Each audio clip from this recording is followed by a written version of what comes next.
What if an entire civilization spoke its final words and no one was left to hear them? Across forgotten deserts, buried cities, and silent ruins, archaeologists have uncovered haunting clues to societies that vanished so completely even their names were erased by time. But in their final messages carved into stone and hidden beneath the earth, they may have left behind one last warning. Tonight we'll uncover the chilling story of the final words of a civilization time erased.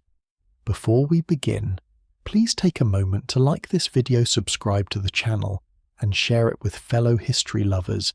It truly helps us uncover more forgotten mysteries. Now let's travel back to the final moments of a world history almost forgot. There is no trumpet announcing the end of a civilization. There is no single sunrise that tells its people they're living through the last ordinary morning they will ever know. Instead, the final moments often hide inside familiar routines. A scribe smooths wet clay across a wooden frame. A merchant counts grain deliveries arriving from distant fields. A temple official records offerings beneath the steady glow of an oil lamp. Somewhere beyond the city walls, dust hangs a little longer in the air than it once did. Somewhere upriver, fewer boats arrive. Somewhere along a frontier, a messenger fails to return. None of these moments seem large enough to carry the weight of history. Yet together they become the quiet beginning of silence. Thousands of years later, that silence is broken, not by surviving descendants or forgotten songs, but by a handful of weathered tablets pulled carefully from the earth. Their surfaces are cracked, their edges chipped, and many lines have vanished forever beneath centuries of pressure and moisture.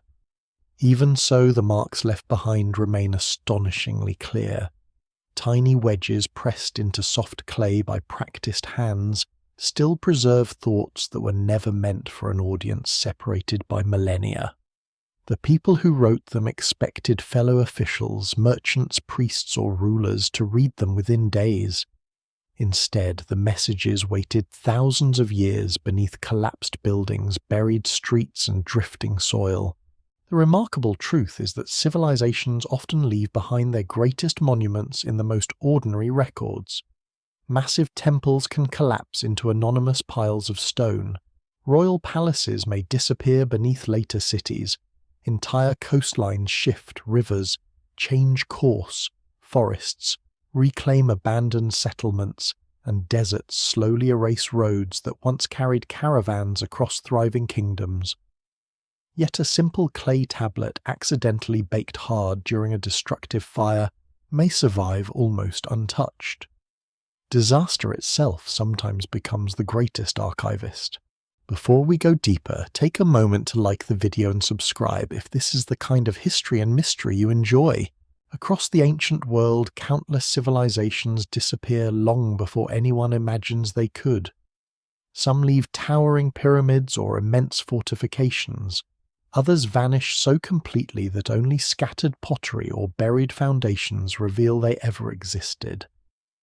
But among the most haunting discoveries are the final written traces left behind by societies standing unknowingly on the edge of collapse. These are not always dramatic declarations or emotional farewells. More often they are inventories, tax records, shipment lists, legal decisions, or requests for supplies. Their power comes precisely because they are so ordinary. The writers believe tomorrow will arrive much like today. History knows otherwise. Archaeologists understand this strange relationship between ordinary documents and extraordinary endings better than almost anyone. Every excavation carries the possibility of uncovering not merely objects but frozen moments. A collapsed archive may preserve hundreds of tablets stacked exactly where scribes left them. Burned beams fall across shelves, roofs cave inward. Walls seal entire rooms from weather and human interference. Centuries pass, empires rise and fall above them. New languages replace old ones. Religions transform landscapes. Eventually, careful hands brush away the dust, revealing records untouched since the day disaster arrived. The emotional impact of such discoveries does not come from dramatic language, it comes from proximity. One unfinished tablet suggests its author never returned after beginning the work. A sealed letter remains unopened because its intended recipient likely never reached the city. Administrative accounts suddenly stop without explanation. Lists continue for years with reassuring regularity before ending abruptly. It is the absence of continuation that becomes impossible to ignore. Modern readers naturally search these final texts for hidden warnings. They hope someone sensed catastrophe approaching. Occasionally there are hints of growing concern. Requests for additional soldiers become more frequent. Food distributions become increasingly careful. Reports mention damaged harvests or trouble along distant borders. Yet scholars still debate how fully these communities understood the dangers surrounding them. Human beings possess a remarkable ability to normalize gradual change. A poor harvest becomes an unfortunate season. Political unrest becomes another familiar dispute. Even repeated disasters may appear temporary while daily life continues. This tendency is hardly unique to the ancient world. Every society interprets its own present through habits built during more stable times. That makes the surviving records especially compelling. They remind us that history's participants never possess the complete picture later generations construct. They experience uncertainty, incomplete information, conflicting reports, and ordinary obligations. A royal decree demanding grain deliveries may be written on the very day an enemy army crosses a distant frontier entirely unknown to those recording inventories inside the capital. The evidence remains incomplete because only a tiny fraction of ancient writing survives. Most documents were created on materials far less durable than baked clay. Papyrus decays, wooden writing boards rot, leather perishes, wax tablets melt or are reused. Countless voices disappear forever without leaving even a trace. What survives is shaped as much by accident as by intention. Fire destroys cities while preserving archives. Dry caves shelter fragile manuscripts that humid climates would erase within decades. The archaeological record therefore resembles a puzzle with most of its pieces missing. Even with these limitations, remarkable patterns emerge. Civilizations often appear strongest just before their decline becomes visible in retrospect. Monumental buildings continue to rise. Trade still functions across impressive distances. Kings commission inscriptions celebrating victories and prosperity. Religious ceremonies proceed according to ancient traditions. Beneath that appearance of stability, however subtle, stresses begin accumulating. Environmental pressures reduce harvests. Long-distance trade becomes more fragile. Political rivalries intensify. Populations migrate in response to changing climates.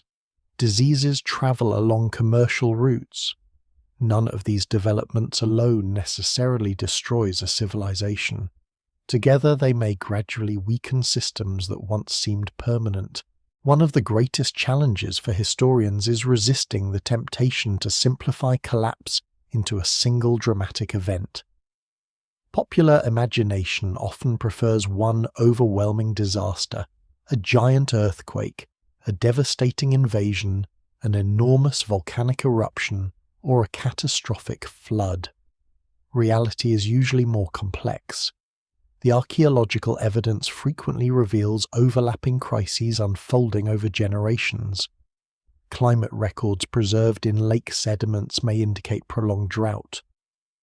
Excavations uncover burn destruction layers in some cities, but peaceful abandonment in others. Written sources mention political instability, while neighbouring regions continue trading normally. No single explanation fully accounts for every surviving clue.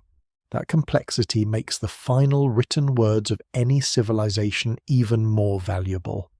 They serve not as complete explanations, but as windows into lived experience. Every surviving line reflects an individual mind attempting to organize a world that still appears understandable. A scribe does not know future archaeologists will examine the pressure of each stylus mark. A governor requesting supplies cannot imagine that historians will debate whether his message reveals famine or merely routine shortages. These ordinary documents become extraordinary because time changes their meaning. Standing inside a reconstructed archive today, surrounded by shelves once filled with thousands of clay tablets, it becomes easier to imagine the quiet rhythm of daily administration. Feet, cross-packed earth floors. Fresh clay arrives in baskets.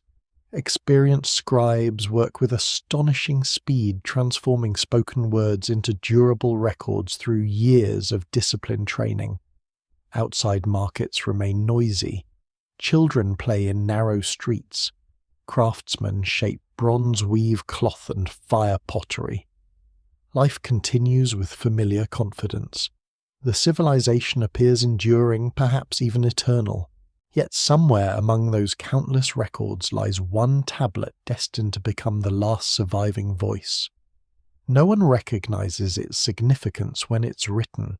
It enters an archive beside hundreds of others indistinguishable from the rest. Only centuries later, after buildings collapse, languages disappear, and memory itself fades, does that ordinary document acquire extraordinary weight. It becomes not merely a record of administration, but the final whisper of an entire world slowly disappearing into time. Long before its final words sink beneath layers of collapsed stone and windblown earth, the civilization appears almost impossible to imagine disappearing at all. From the highest temple terraces, the surrounding landscape stretches outward in carefully organized patterns that speak of generations of patient labor. Irrigation canals divide fertile fields into precise grids. Roads connect distant settlements with remarkable efficiency. Merchant caravans move between cities carrying copper, timber, precious stones, textiles, spices, and ideas that travel just as steadily as the goods themselves. Every season follows rhythms refined over centuries, creating the reassuring impression that this order has always existed and always will. The confidence of such civilizations rarely comes from military power alone. Their true strength lies in predictability. Farmers know when water should arrive. Traders understand which ports remain open through each season. Priests maintain calendars that synchronize festivals with celestial movements. Officials oversee taxes, labor, and storage, with systems that become increasingly sophisticated as populations expand. Thousands of individual decisions repeated day after day gradually weave together into a stable society whose complexity depends upon trust as much as authority. At the center of this world stands the city itself. Massive walls may surround it, though not every great civilization relies upon fortifications. Wide streets carry both pedestrians and loaded animals toward crowded marketplaces, where languages from distant regions mingle with surprising ease. Workshops ring with the sounds of bronze hammers striking heated metal. Potters shape vessels whose forms remain almost unchanged for generations. Bakers begin their work before dawn, while textile workers transform raw fibers into cloth that will travel hundreds of kilometers before reaching its final owner. To a visitor arriving from a smaller settlement, the city feels endless. Monumental gates frame processions during religious festivals. Administrative buildings bustle with scribes carrying tablets from one office to another. Temples dominate skylines not only because of their height, but because they embody the civilization's understanding of order itself.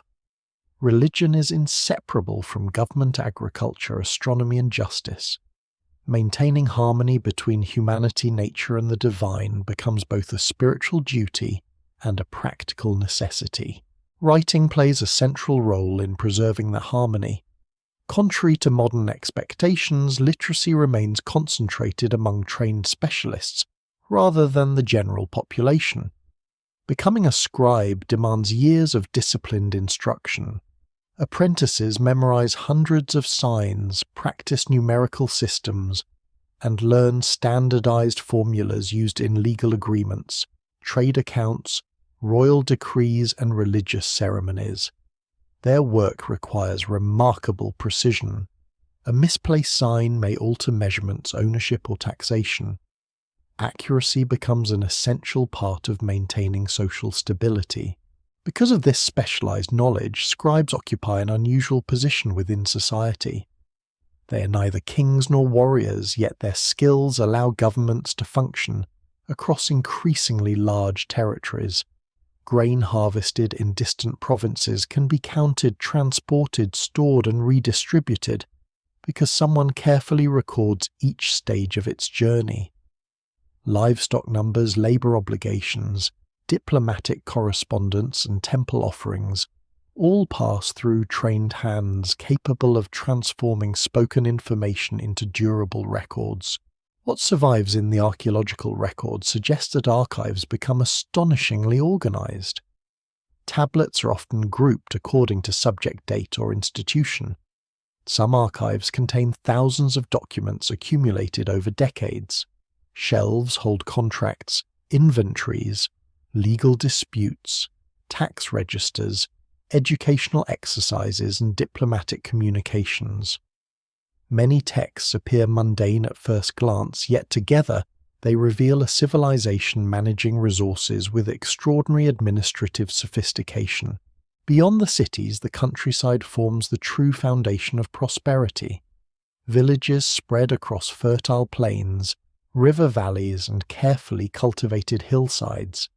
Families rise with the first light to tend grain fields, orchards, vineyards, or herds, depending upon local geography. Seasonal cycles shape every aspect of life. Planting, irrigation, harvest, storage, and livestock breeding follow patterns refined through generations of observation. Small fluctuations in rainfall matter enormously, though years of abundance often encourage confidence that difficult seasons can always be overcome. Trade expands this confidence even further. Ships cross enclosed seas, while caravans navigate deserts and mountain passes, linking distant cultures that rarely share the same language or political system. Tin from one region combines with copper from another to produce bronze essential for tools and weapons. Rare stones decorate elite tombs. Exotic woods appear in palace construction hundreds of kilometers from the forests where they originally grow. Alongside material goods travel artistic styles, engineering knowledge, religious concepts, and technological innovations. Such interconnectedness creates remarkable resilience during ordinary times. A failed harvest in one province may be offset through imports from another. Skilled artisans migrate between kingdoms, carrying specialized knowledge wherever opportunities arise. Diplomatic marriages strengthen alliances that support commerce across political boundaries. The civilization increasingly views itself not as an isolated community, but as part of a wider international world whose stability benefits everyone involved. Yet this very complexity also introduces hidden vulnerabilities. Every additional layer of administration depends upon communication functioning reliably. Roads require maintenance. Canals demand constant repair. Regional governors must remain loyal. Merchant routes need security. Granaries rely upon predictable harvests. The larger the system grows, the more invisible connections sustain its daily operation. Most citizens rarely notice these networks because they function so consistently. Scholars often compare such civilizations to living ecosystems rather than machines. Each institution adapts gradually to changing conditions, drawing strength from countless relationships developed over centuries. The collapse of one village rarely threatens an entire kingdom. Even the loss of a single city can sometimes be absorbed if neighbouring centres continue operating. Problems become dangerous only when multiple pressures begin reinforcing one another in ways no administrator fully anticipates. Archaeological evidence repeatedly demonstrates that prosperous societies invest heavily in permanence. Monumental architecture communicates confidence to both subjects and rivals. Temples are designed to outlast generations. Royal inscriptions celebrate victories while emphasizing continuity with revered ancestors. Public works proclaim the ability of rulers to organize labor on extraordinary scales. Everything about the built environment suggests endurance rather than fragility. This confidence extends into cultural memory. Children grow up surrounded by stories of legendary founders, heroic rulers, and divine protection. Annual festivals reenact ancient traditions linking present generations with an idealized past. Every ceremony quietly reinforces the belief that the civilization occupies a permanent place within the natural order. Even periods of conflict are interpreted as temporary interruptions rather than existential threats. From the perspective of later historians, this confidence carries a quiet irony. The very archives preserving evidence of stability also preserve subtle hints that conditions are becoming more complicated than anyone fully realizes. A slightly larger grain allocation here, an additional shipment requested there, minor adjustments in taxation, small administrative changes introduced without fanfare. Individually they seem insignificant. Collectively, they foreshadow a society beginning to respond to pressures that remain almost invisible to those living through them. For now, however, the cities continue to flourish. Evening sunlight reflects from temple walls while smoke rises from thousands of household fires. Merchants calculate profits. Priests prepare tomorrow's ceremonies. Children fall asleep believing the familiar skyline will greet them again with the coming dawn. Across offices filled with orderly shelves, scribes press fresh signs into damp clay, preserving another ordinary day in what appears to be an everlasting civilization, unaware that future generations will treasure these routine records precisely because so much else will soon be lost. Among all the craftsmen who give shape to an ancient civilization, few leave behind a legacy as enduring as the scribes. Kings commission monuments, architects raise temples toward the sky, and merchants fill warehouses with goods arriving from distant lands. Yet the monuments eventually crack, the temples collapse beneath earthquakes or invading armies, and the warehouses become empty shells reclaimed by drifting sand. The marks pressed into clay by a patient hand, however, often survive with astonishing resilience. Across thousands of years, they continue speaking in voices never intended for anyone beyond their own generation. The work begins long before a document is ever written. Clay must first be gathered from riverbanks where fine sediments accumulate after seasonal floods. Workers remove stones, roots, and coarse particles before kneading the material with water until it reaches a smooth consistency. Small portions are shaped into tablets of different sizes depending on their intended purpose. Some are little larger than a person's palm, suitable for receipts or short administrative notes. Others are broad enough to contain lengthy legal agreements, diplomatic correspondence, religious hymns, or royal proclamations. The stylus itself appears deceptively simple. Often carved from reed wood or occasionally bone, its carefully cut tip creates the wedge-shaped impressions that give cuneiform writing its modern name. Similar tools exist in other writing traditions, each adapted to local materials and scripts. To an untrained observer, the finished signs may resemble abstract patterns. To an experienced scribe, every angle, depth, and sequence carries precise meaning, accumulated through centuries of intellectual tradition. Training to master this system demands remarkable discipline. Young apprentices spend years copying standard exercises onto fresh clay before they are entrusted with official documents. They memorize long lists of signs, numerical systems, vocabulary, place names, personal titles, and conventional legal formulas. Errors are corrected repeatedly. Tablets used for practice are often recycled while still damp, allowing the same clay to serve countless lessons. Only after demonstrating consistent accuracy does an apprentice earn responsibility for records affecting taxation, trade property, or government administration. Excavations at ancient schools provide an unusually intimate glimpse into this educational world. Archaeologists have uncovered practice tablets covered with repeated signs, mathematical problems, lexical lists, and carefully copied passages.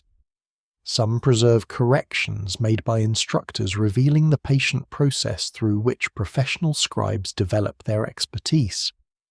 These surviving exercises remind modern readers that every polished archive begins with years of repetitive learning carried out by individuals whose names rarely appear in history. By adulthood, skilled scribes become indispensable to nearly every institution within the civilization. Temples rely upon them to record offerings, festivals, landholdings, and ritual obligations. Palaces depend on them for diplomatic letters, military logistics, tax collection, census records, and royal decrees. Merchants require contracts documenting loans, partnerships, deliveries, and commercial disputes. Farmers negotiate property boundaries and inheritance agreements that may remain legally significant for generations. Because writing remains concentrated among specialists, scribes occupy a unique social position. They move comfortably between different layers of society without fully belonging to any single one. A scribe may spend the morning recording grain deliveries from ordinary farmers, the afternoon drafting correspondence for regional governors, and the evening copying religious texts for temple libraries. Their profession grants access to information flowing through every part of the kingdom.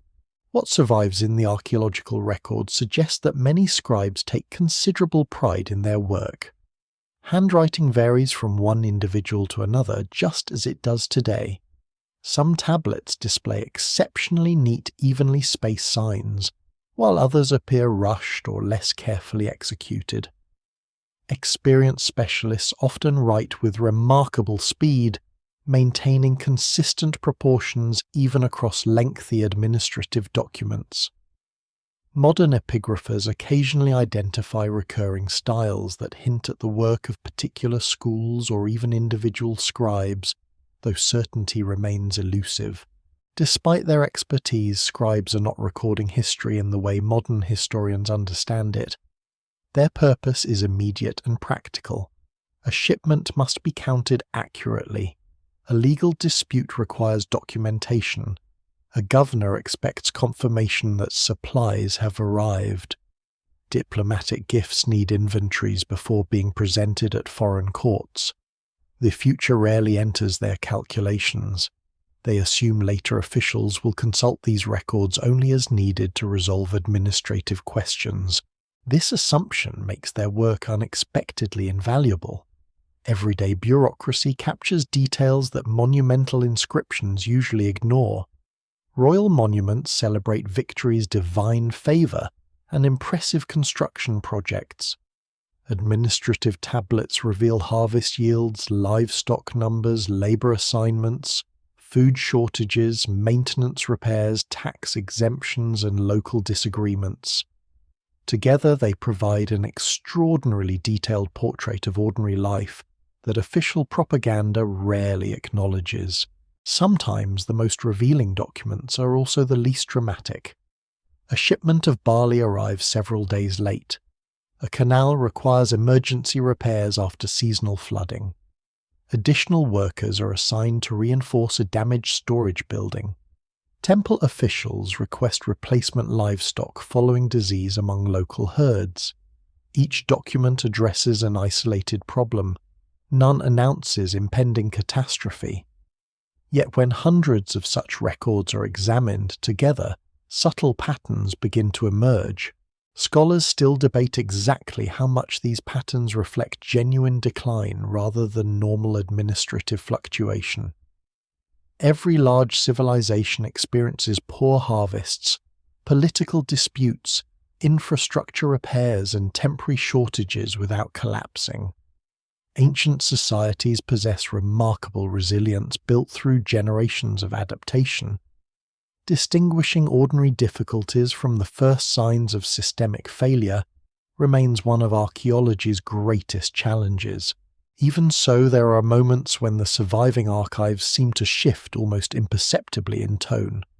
Requests become more frequent. Inventories grow increasingly detailed. Officials appear more concerned with tracking available resources. Defensive preparations receive greater attention. Communication between distant regions sometimes becomes irregular. None of these changes alone proves that collapse has begun. Together they hint that administrators are responding to pressures gradually spreading across the landscape. One especially intriguing feature of ancient archives is the presence of unfinished work. Archaeologists occasionally uncover tablets left partially inscribed as though interrupted before completion. Some remain unbaked, suggesting they were intended for temporary use before unexpected events prevented their processing. Shelves contain documents awaiting classification. Seals lie abandoned beside administrative equipment. Such discoveries create powerful impressions, although caution remains essential. An unfinished tablet may simply reflect an ordinary interruption rather than a dramatic emergency. The evidence remains incomplete because excavation captures only isolated moments preserved by extraordinary circumstances. Entire archives undoubtedly vanished through decay, flooding, recycling, or deliberate destruction long before modern archaeology began. What survives, therefore, represents only fragments of a once vast documentary world. Every newly discovered collection has the potential to reshape understanding by adding voices absent from the existing record. As evening settles over the city, lamps flicker across administrative rooms where scribes continue pressing fresh signs into damp clay.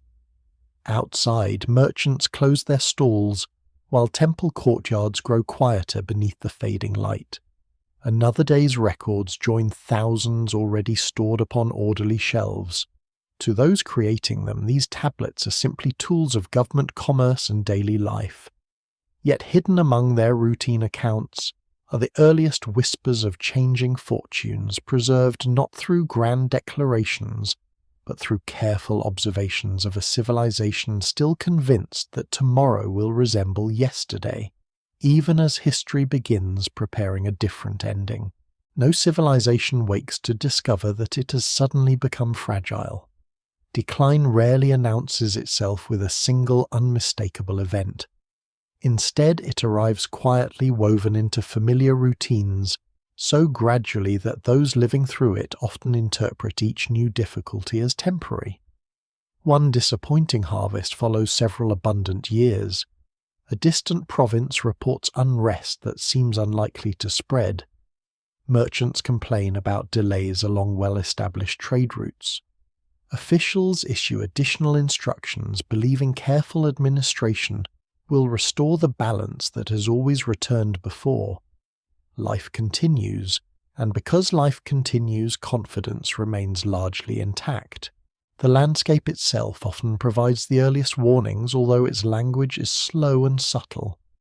Rivers that once flooded with dependable regularity begin arriving later or with less force. Reservoirs refill less completely after the rainy season. Farmers notice that soils require greater effort to produce familiar harvests. Wells must be dug a little deeper than previous generations remember.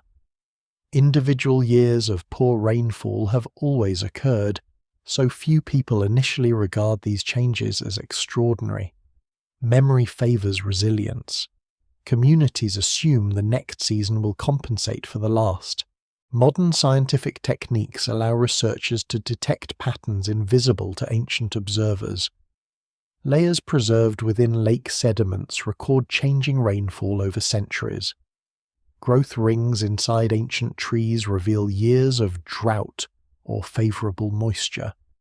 Mineral deposits formed inside caves preserve subtle chemical signals reflecting long-term climate shifts. Pollen trapped beneath marshes documents changing vegetation across entire regions.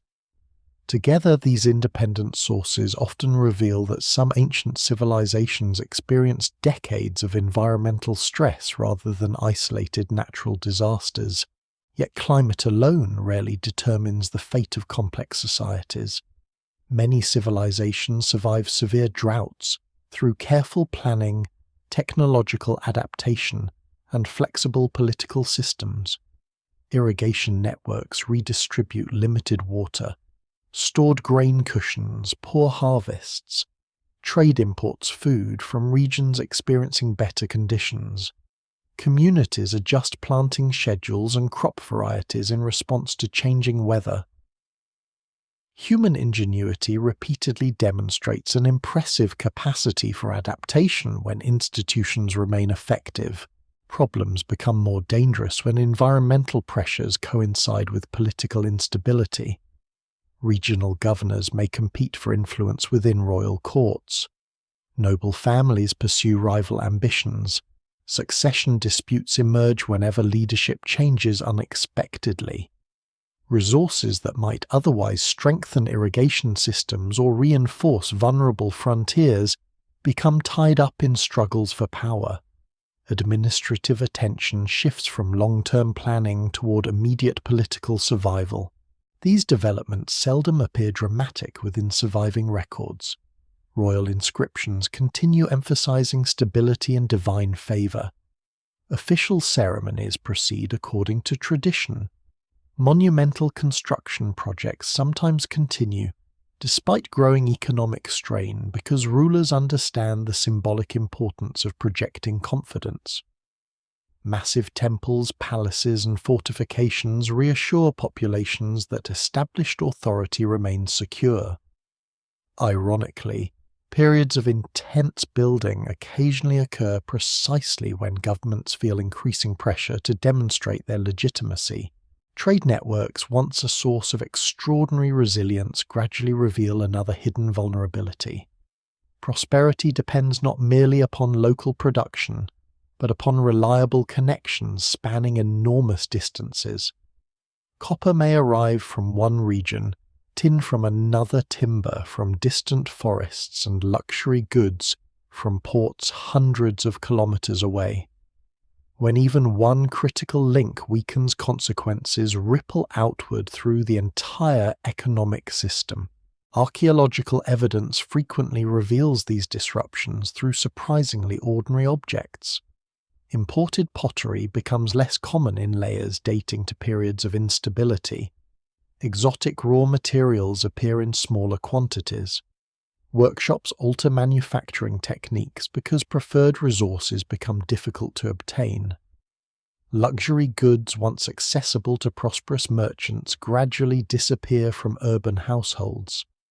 None of these changes necessarily signals imminent collapse. Yet together they indicate that long-established commercial relationships are becoming less dependable. Communication also begins slowing in subtle ways. Messengers require additional escorts through increasingly uncertain territories. Roads receive less maintenance as local authorities struggle with limited resources. Bridges damaged by floods remain unrepaired longer than before. Administrative correspondence accumulates delays that would once have seemed unacceptable. Governments attempt to compensate by issuing more detailed instructions, generating even greater demands upon already strained bureaucracies. Within cities, ordinary residents experience these shifts unevenly. Wealthy households often remain insulated from immediate hardship. Granaries still contain reserves. Markets continue operating, although prices fluctuate more noticeably. Public festivals proceed, reinforcing the reassuring appearance of continuity. Beneath this outward normality, however, smaller changes accumulate. Craftsmen receive fewer large commissions. Labourers travel farther seeking seasonal work. Families postpone construction projects or reduce household consumption in response to uncertain conditions. The archaeological record preserves intriguing glimpses of these adjustments. Excavations sometimes reveal houses subdivided into smaller living spaces, suggesting extended families begin sharing resources more closely. Workshops adapt existing tools rather than replacing worn equipment. Storage facilities become increasingly important within domestic architecture. Repairs receive priority over ambitious new construction. Such modifications rarely attract attention individually, yet across entire settlements, they reveal communities quietly adapting to changing realities. Scholars still debate the precise sequence linking environmental stress, economic disruption, and political instability. Different civilizations respond differently even when facing similar challenges. Some decentralize authority, successfully allowing regional communities greater flexibility. Others attempt stronger central control, hoping coordinated action will restore stability. Neither approach guarantees success. Outcomes depend upon countless local circumstances that archaeology can only partially reconstruct. Adding further complexity, neighbouring societies are often experiencing their own transformations at exactly the same time. Population movements increase as communities search for more favourable environments. New alliances emerge while older diplomatic relationships weaken. Competition over fertile landwater sources and strategic trade routes intensifies. Migrations that begin peacefully may create unexpected pressures upon existing political systems. In some regions, incoming groups integrate successfully. Elsewhere, tensions escalate into prolonged conflict. Ancient administrators almost certainly recognize individual pieces of this larger picture without fully grasping how they interact. A governor requests additional grain because local harvests disappoint. Military officials ask for reinforcements after raids increase along frontier settlements. Engineers recommend repairs to aging canals before the next growing season. Merchants petition for protection along increasingly hazardous caravan routes. Each problem appears manageable when considered alone. The true challenge lies in their simultaneous arrival. Resources allocated toward one crisis become unavailable for another. Repairing irrigation canals leaves fewer workers available to reinforce city walls. Funding military expeditions reduces investments in infrastructure. Supporting drought-stricken provinces limits reserves needed elsewhere. Governments that once possessed comfortable margins gradually find themselves making increasingly difficult choices between competing priorities.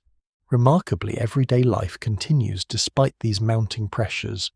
Children still attend lessons. Farmers still sow fields in hope of favourable weather. Weddings take place according to ancient customs.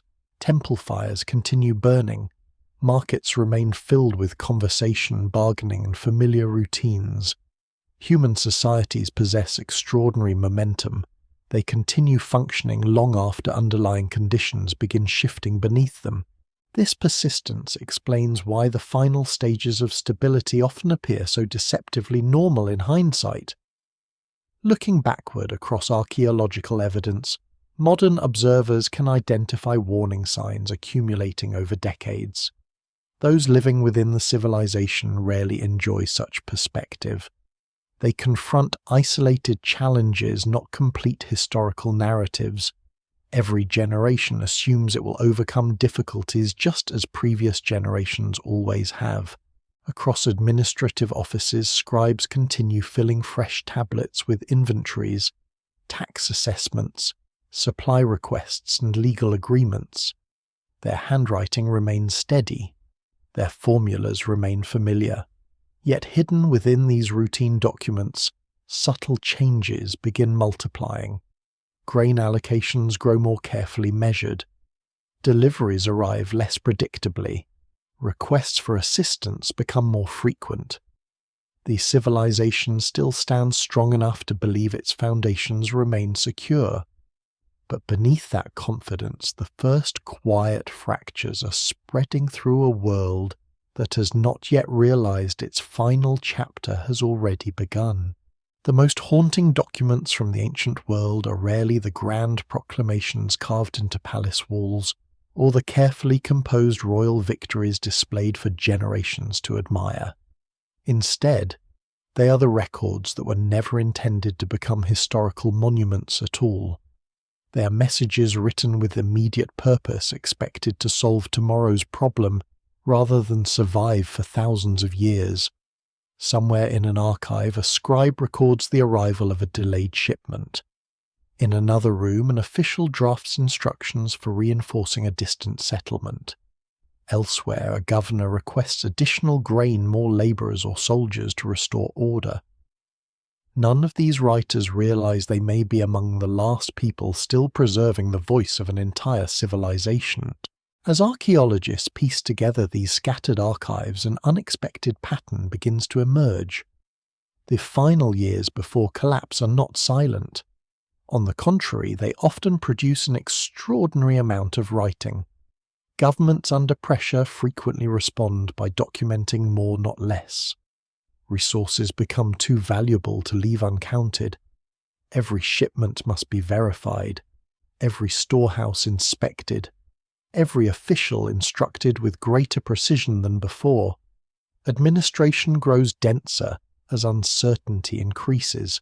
This tendency appears repeatedly across different ancient societies.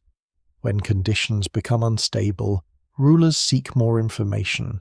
They request updated inventories, revised tax assessments, and reports from distant provinces. Local officials answer with increasingly detailed records describing harvest, livestock labor obligations, damaged infrastructure, and military readiness. Ironically, the very process of attempting to preserve order creates the richest documentary evidence of a civilization entering its most vulnerable period. Many surviving tablets reveal an administrative world still functioning with remarkable professionalism. Officials continue using familiar legal formulas. Dates are carefully recorded according to reigning monarchs or established calendars.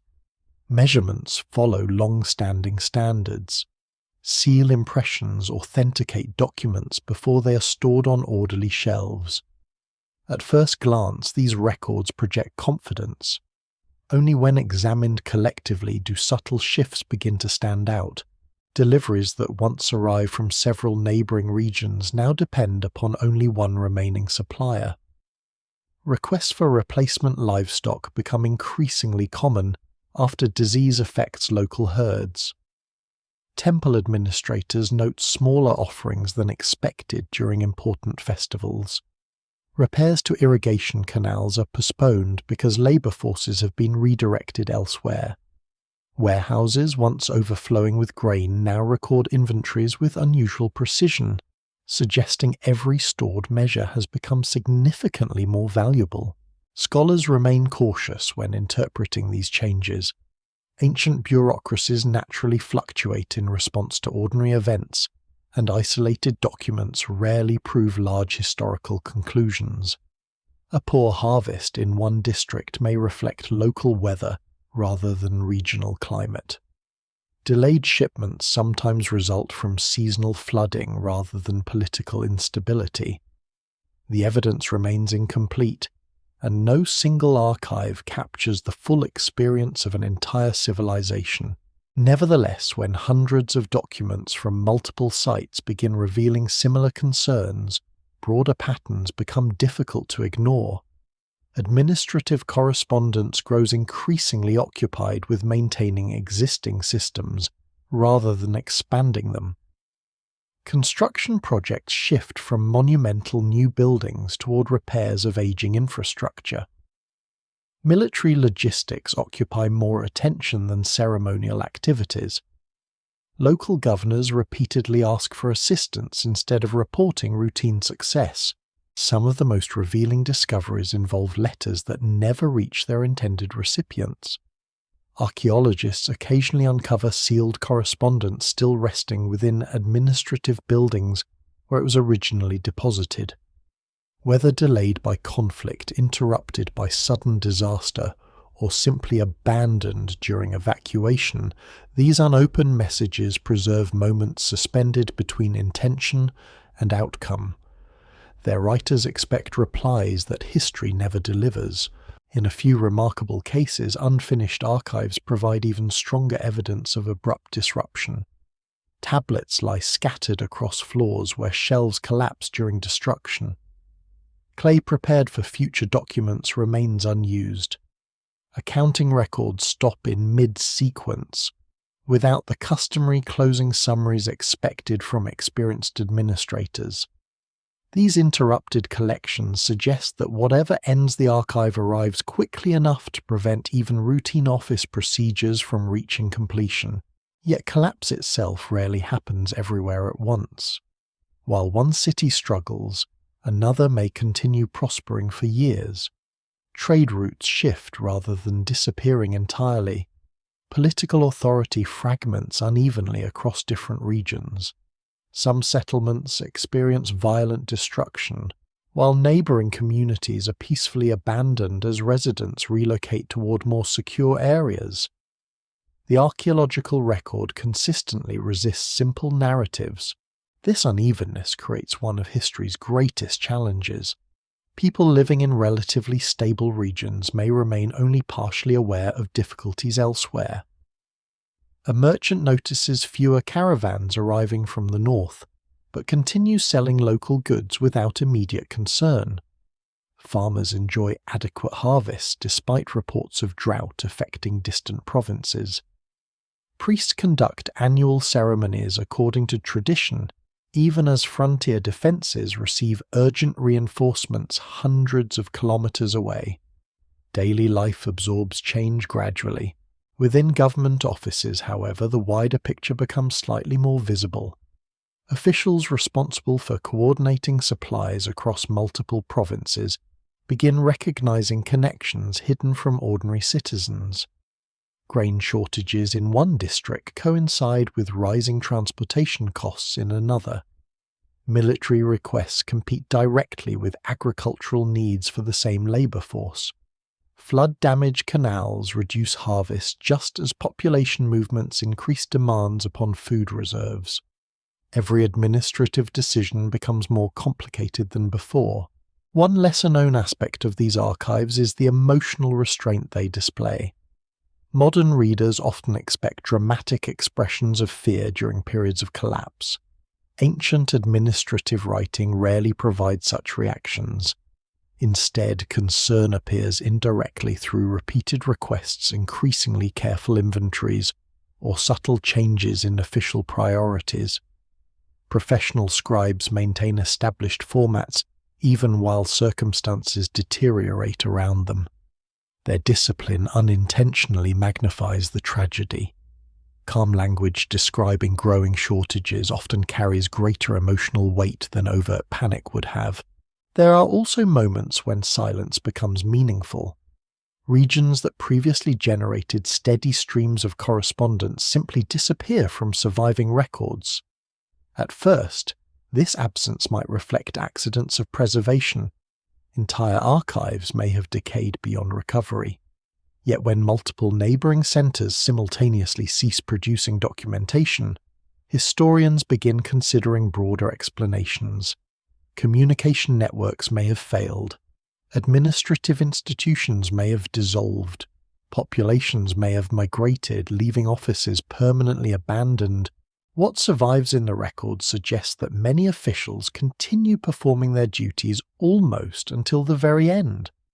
They issue instructions, verify accounts, authorize shipments, and maintain legal procedures because functioning institutions depend upon continuity. To stop recording would itself signal collapse. As long as writing continues, there remains hope that order can still be restored. It is precisely this quiet persistence that makes the final messages so moving. They are not composed as farewells. They do not announce the approaching end of a civilization. They simply continue the work that generations before them had always done, trusting that future officials would file these documents alongside countless others. Outside the archive walls, life still follows recognizable rhythms. Farmers prepare fields despite uncertain rainfall. Craftsmen repair tools worn by years of use. Merchants negotiate prices in crowded marketplaces where familiar voices still fill the air. Children race through streets bordered by buildings their ancestors constructed with confidence in the future. The city remains alive, vibrant enough that few imagine history standing so close. Inside the archive, another fresh tablet is placed upon a shelf among thousands already stored with meticulous care. Its contents seem routine, perhaps another inventory, another request for supplies, another confirmation that grain has been received or labour assigned. No one handling it suspects that generations later this ordinary record may be studied as one of the final surviving words of a civilization already slipping beyond the reach of its own memory. Looking back across thousands of years, there is a natural temptation to search for a single decisive moment that explains why an entire civilization disappears. The human mind prefers clear endings. A great earthquake shatters cities, an invading army burns the capital, a volcano darkens the sky. A devastating epidemic empties once crowded streets. Such events certainly shape history, and archaeology has uncovered many examples where catastrophe leaves unmistakable traces upon the landscape. Yet when scholars examine the evidence surrounding many of history's greatest collapses, a far more complicated picture emerges. The end of a civilization is usually not the result of one overwhelming blow, but of many smaller forces slowly converging until recovery becomes increasingly difficult. Among the most carefully studied of these forces is climate. During the last several decades, advances in paleoclimatology have transformed understanding of the ancient world. Scientists now reconstruct rainfall temperature and seasonal variability using evidence preserved in tree rings, cave formations, lake sediments, marine cores, and ancient pollen. These independent records often reveal prolonged periods of drought, coinciding with moments of political instability across several regions of the ancient Near East, the Eastern Mediterranean, Central America, and other parts of the world. Drought alone, however, does not inevitably destroy civilizations. Many societies survive severe environmental stress by adapting agricultural practices, expanding trade, or reorganizing political authority. Some even emerge stronger after periods of hardship. The evidence therefore remains incomplete unless climate is considered alongside the human decisions that determine how communities respond to changing conditions. Water, more than almost any other resource, illustrates this delicate balance. Rivers appear eternal when viewed across a single lifetime, yet they constantly shift over centuries.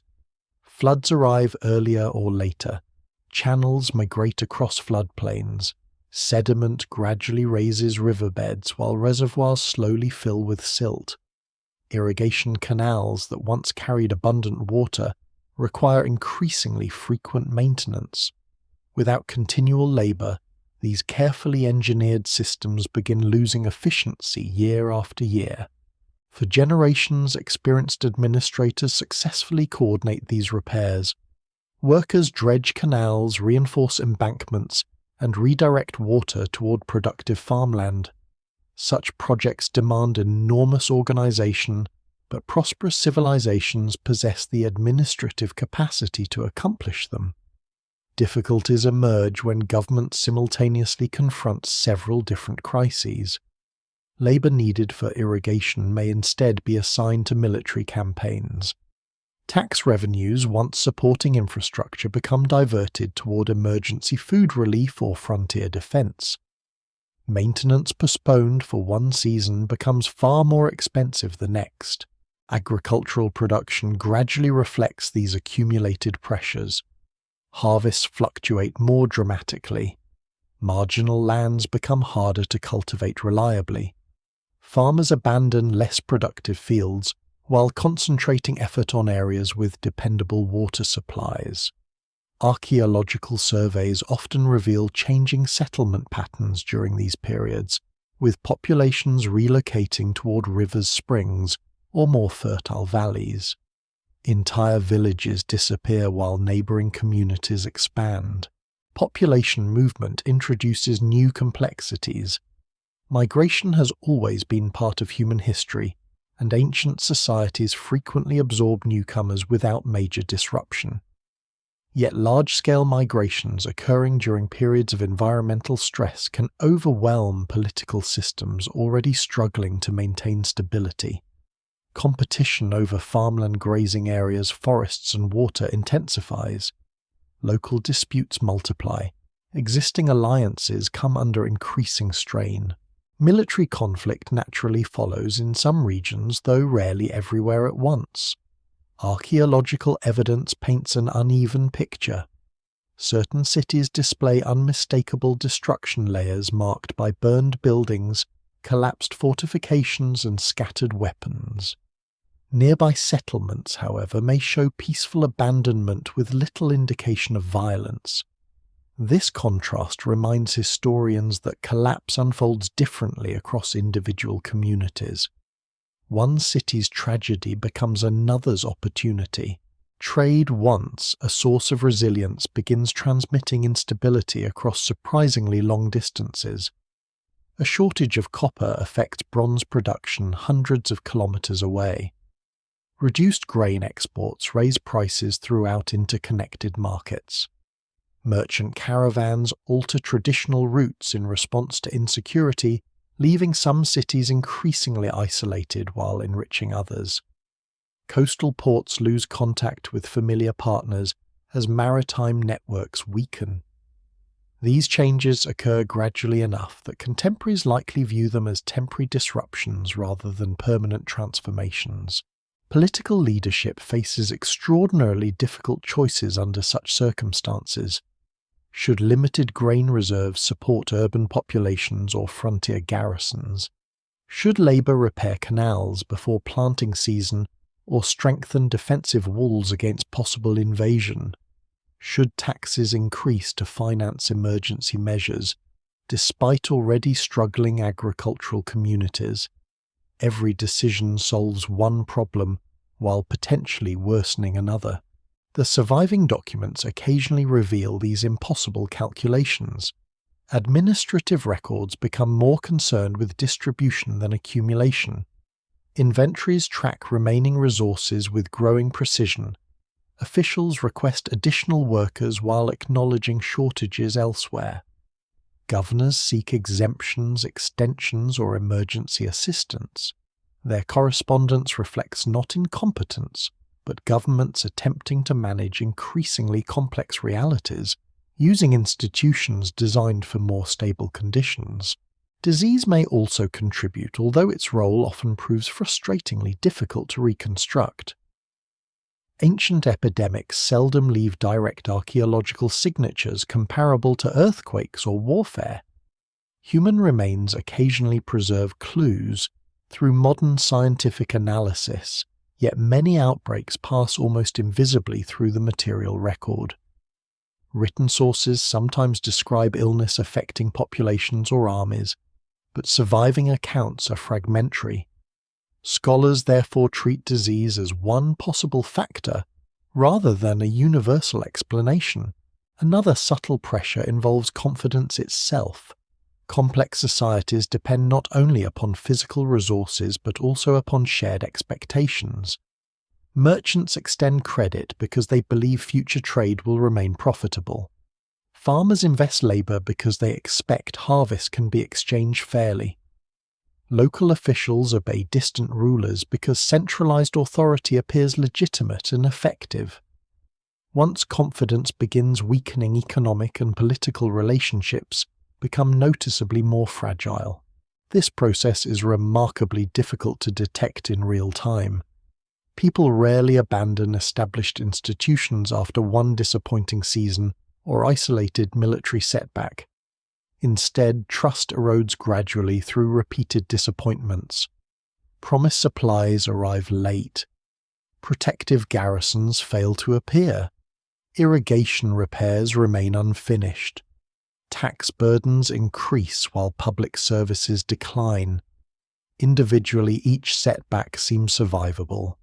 Together they reshape expectations about the future. What survives in the archaeological record suggests that many civilizations continue functioning far longer than modern observers might predict. Markets remain active despite shrinking trade networks. Religious ceremonies continue through periods of political uncertainty. Governments issue official decrees until surprisingly late in the process.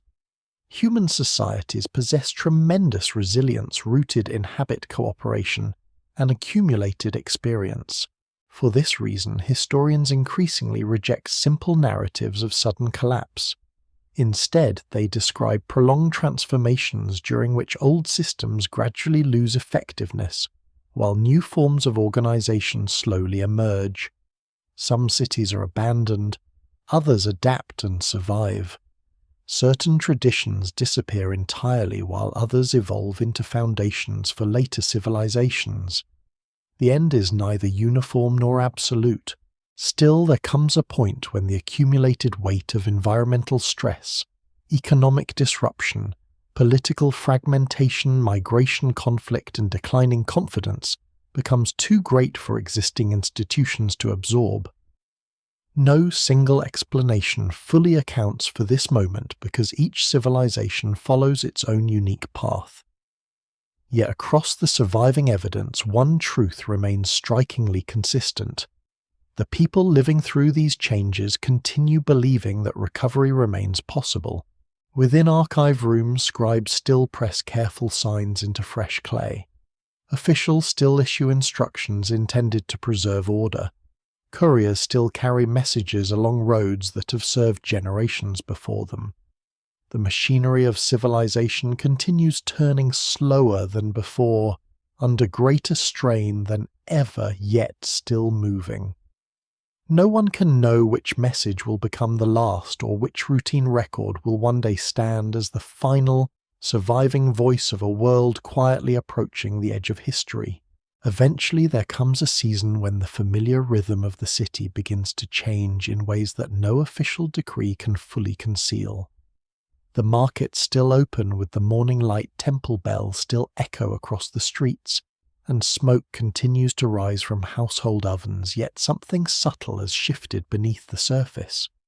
There are fewer merchants arriving from distant lands. Certain stalls remain empty for days at a time.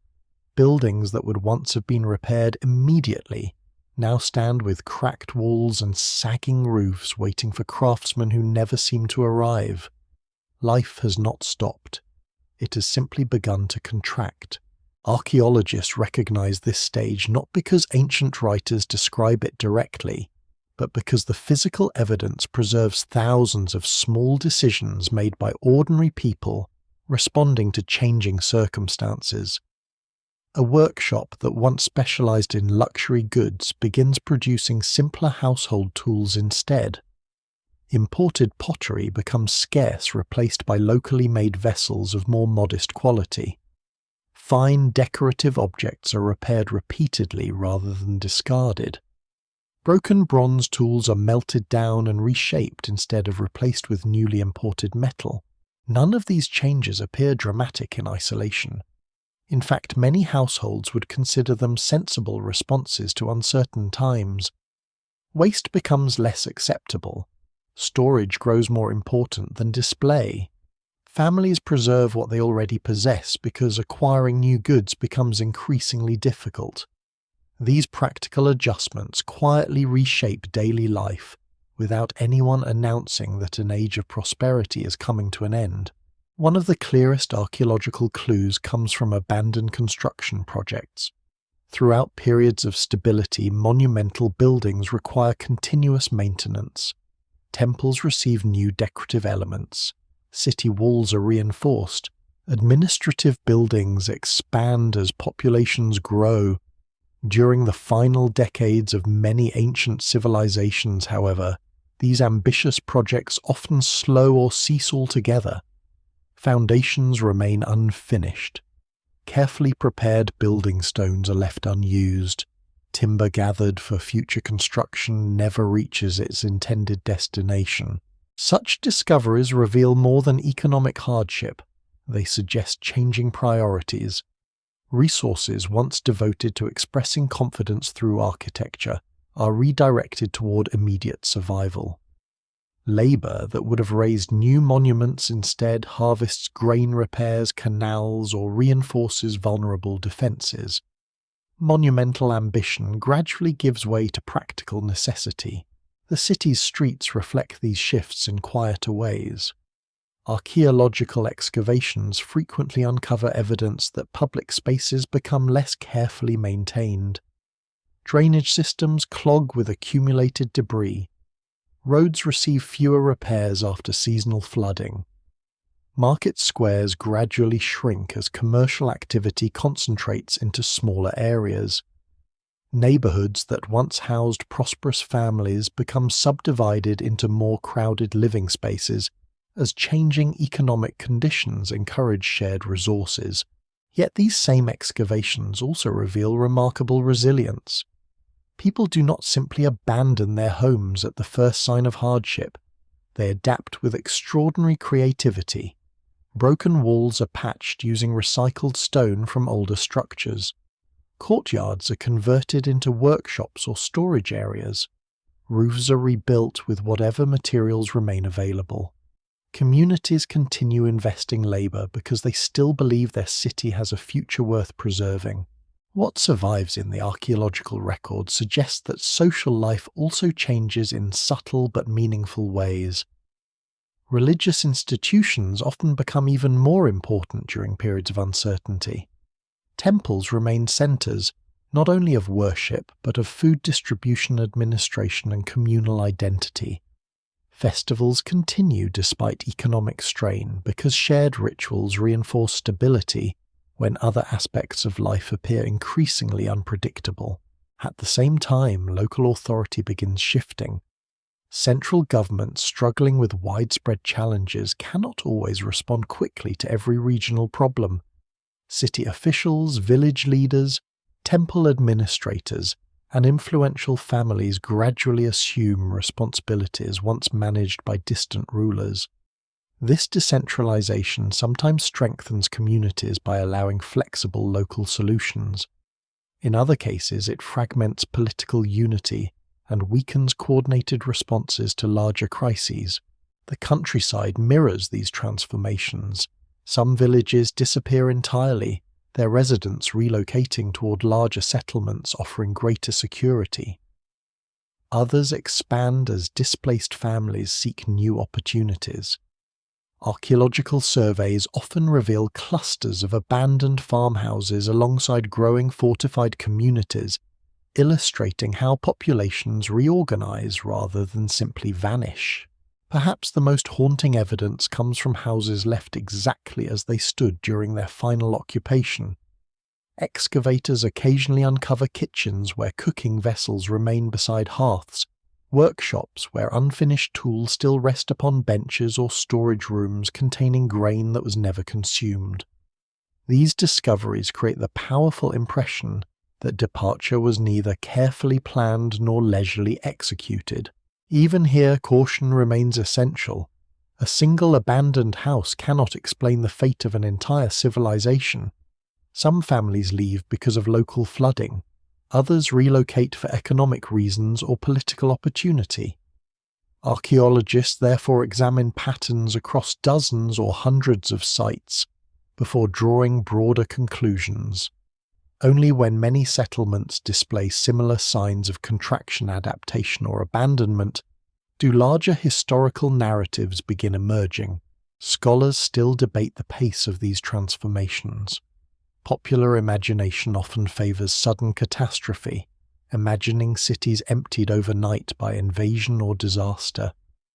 The evidence more commonly suggests uneven decline extending across decades. One district becomes deserted while another remains occupied. Trade diminishes gradually rather than disappearing instantly. Institutions weaken step by step, allowing daily life to continue, even as its foundations become increasingly fragile. This gradual process creates an emotional paradox. From a modern perspective, the approaching collapse seems almost inevitable, because historians can observe the accumulated evidence with centuries of hindsight. For those living within the city, however, tomorrow still resembles possibility rather than conclusion. A better harvest may restore food supplies. New diplomatic alliances might reopen trade routes.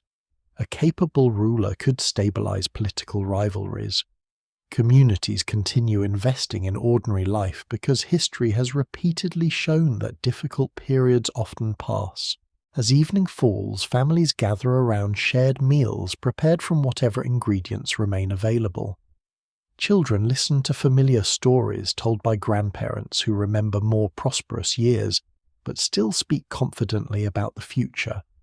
Craftsmen repair tools by lamplight.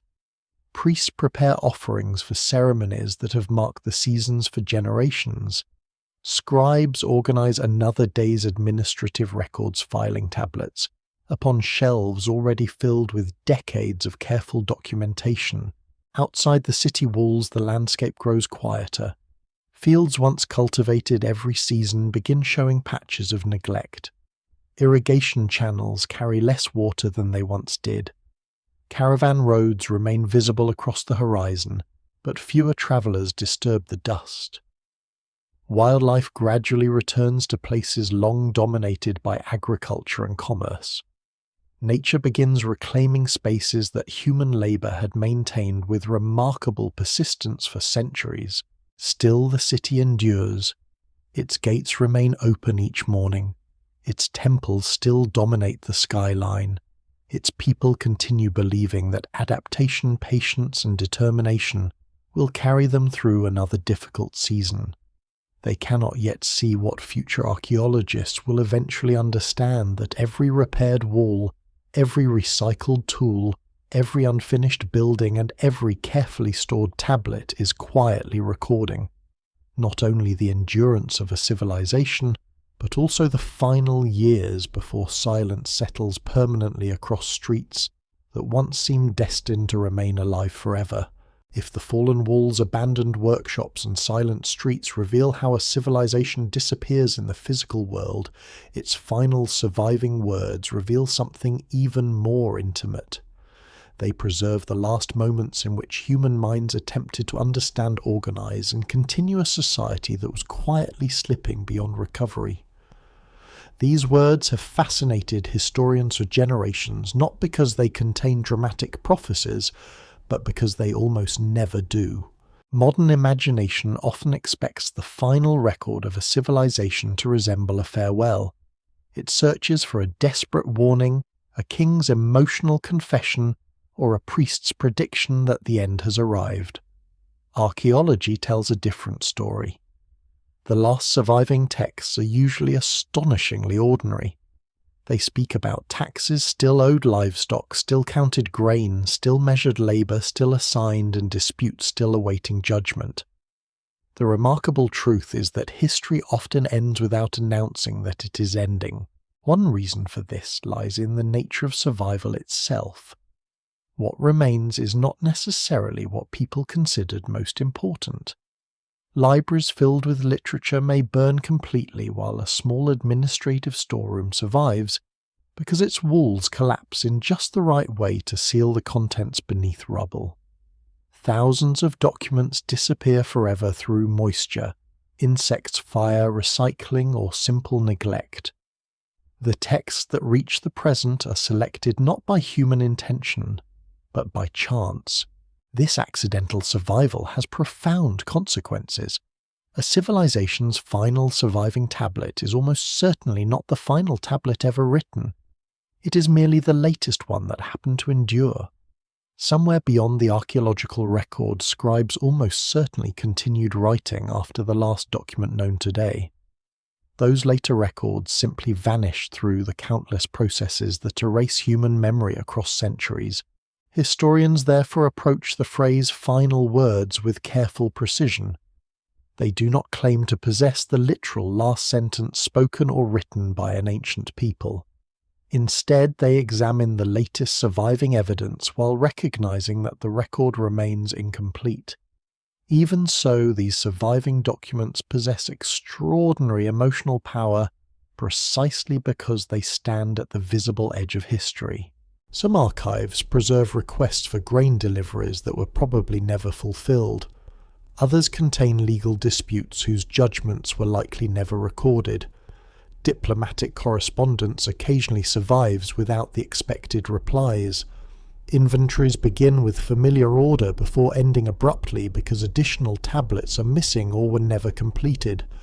Each interruption creates a quiet reminder that the administrative machinery sustaining civilization eventually ceased to function.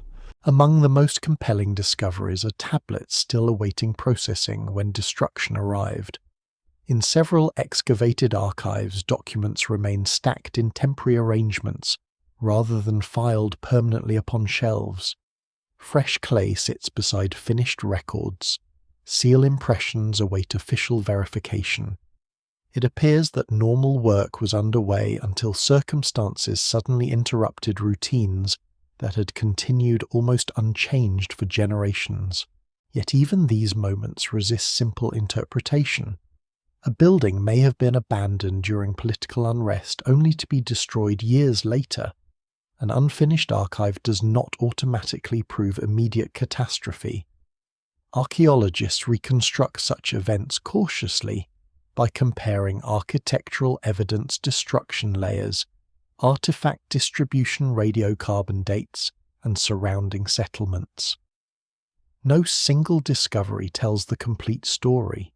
The words themselves often become subjects of intense scholarly debate. Ancient languages are not always perfectly understood. Missing fragments force researchers to reconstruct damaged passages using parallels from better preserved texts. Individual signs may possess several possible meanings depending upon context. As a result, translations occasionally change as new discoveries improve understanding. This uncertainty reminds us that listening to voices across thousands of years requires extraordinary patience. Every inscription passes through multiple layers of interpretation. Ancient scribes wrote according to conventions familiar within their own culture. Modern epigraphers first identify damaged signs, compare handwriting styles, establish probable grammar, analyze historical context, and only then propose translations. Future discoveries may refine or even overturn current readings. One particularly moving aspect of these final texts is their complete lack of awareness that they will become historically significant. An official confirming grain storage has no intention of speaking to people living 3,000 years later. A merchant documenting an exchange expects only accountants or business partners to consult the record. Their words remain grounded in immediate practical concerns. Ironically, this ordinary perspective makes them feel remarkably modern. Across civilizations separated by continents and centuries, similar patterns emerge. Bureaucratic language remains calm even during difficult periods. Officials continue using familiar formulas despite growing instability. Religious dedications preserve established traditions rather than inventing dramatic responses to crisis. Human beings cling to recognizable routines because routine itself provides reassurance when circumstances become uncertain. What survives in the record suggests that writing often outlasts confidence without fully revealing its decline. Administrators continue documenting supplies despite shrinking reserves. Legal institutions continue resolving disputes despite weakening political authority. temples continue recording offerings even as worshippers become fewer. Every written line quietly asserts that society still functions because the act of recording assumes an organized future in which the document will matter. For archaeologists working inside these ancient archives, there is an almost indescribable sensation that accompanies the discovery of the final surviving tablet from a particular site. After days or weeks spent uncovering successive records, the sequence simply stops.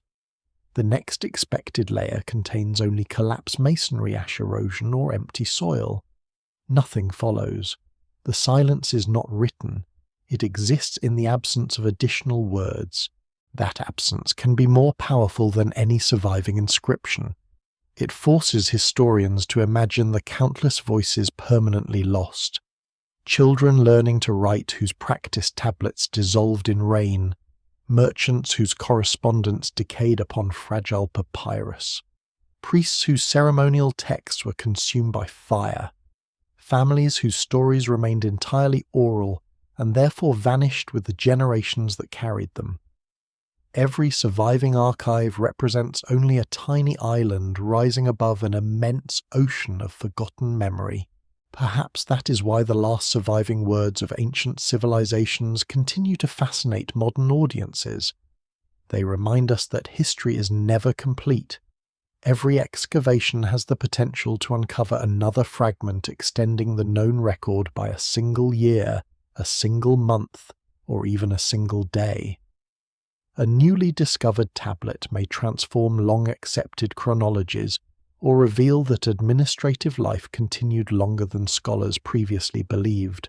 As darkness settles over the ancient city one final time somewhere within its archive, another scribe presses careful wedges into damp clay. The document records something practical.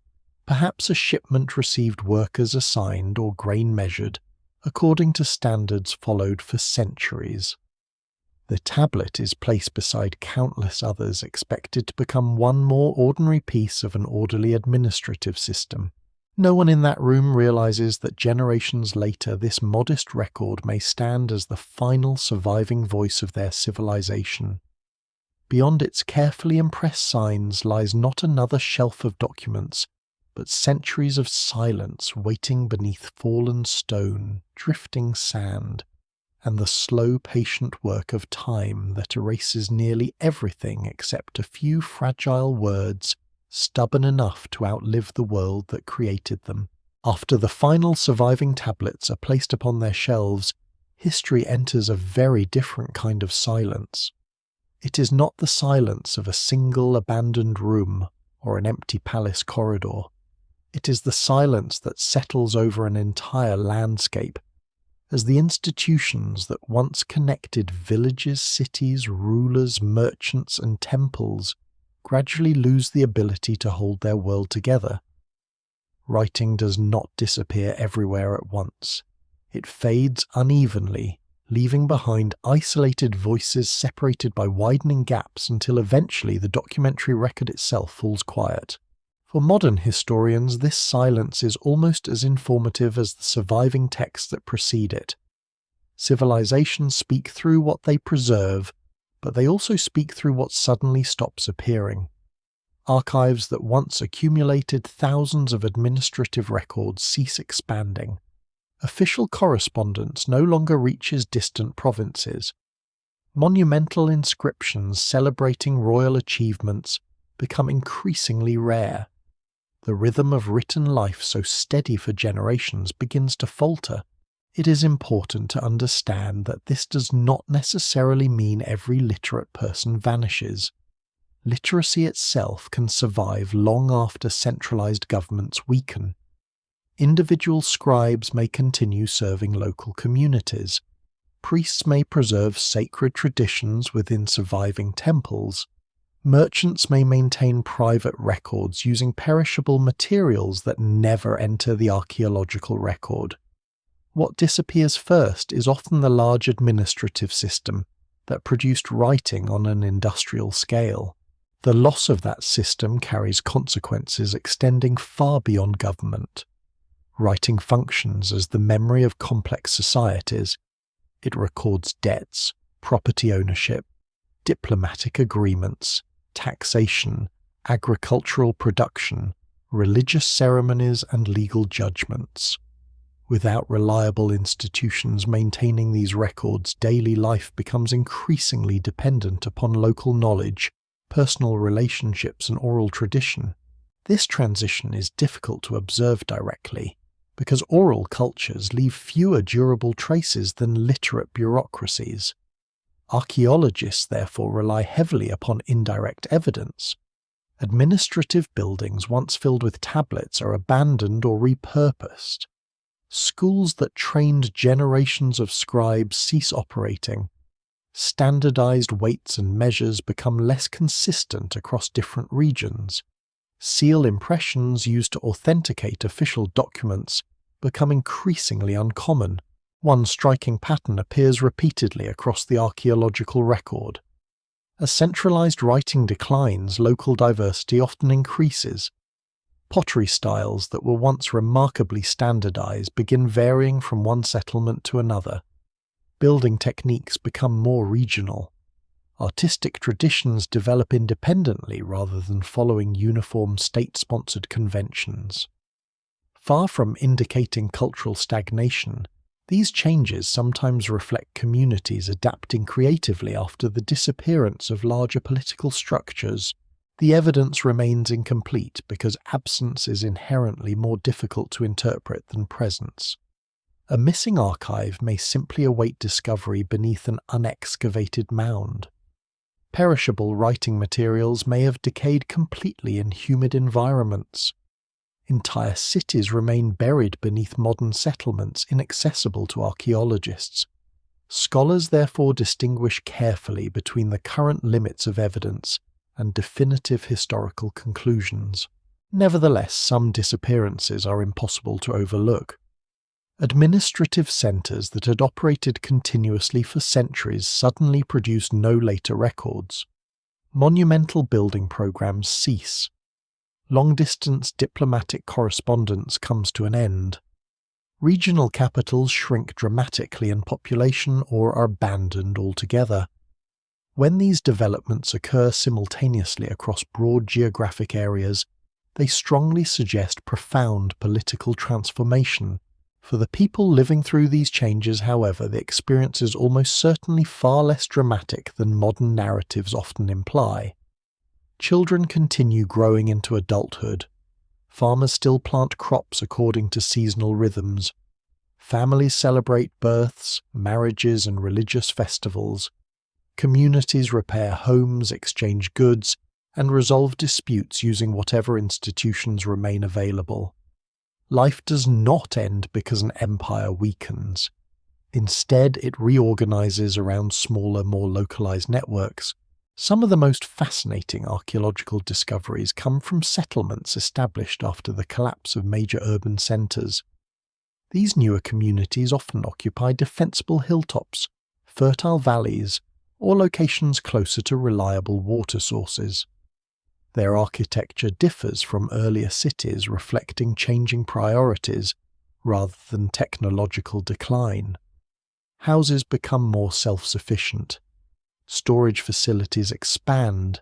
Public buildings shrink while domestic spaces grow increasingly important. These developments challenge older assumptions that collapse necessarily represents complete societal failure. Increasingly, historians describe such periods as transformations rather than simple endings. Large political systems fragment, yet many practical skills continue uninterrupted. Metalworkers still cast tools. Potters continue producing durable ceramics. Farmers preserve agricultural knowledge accumulated across countless generations.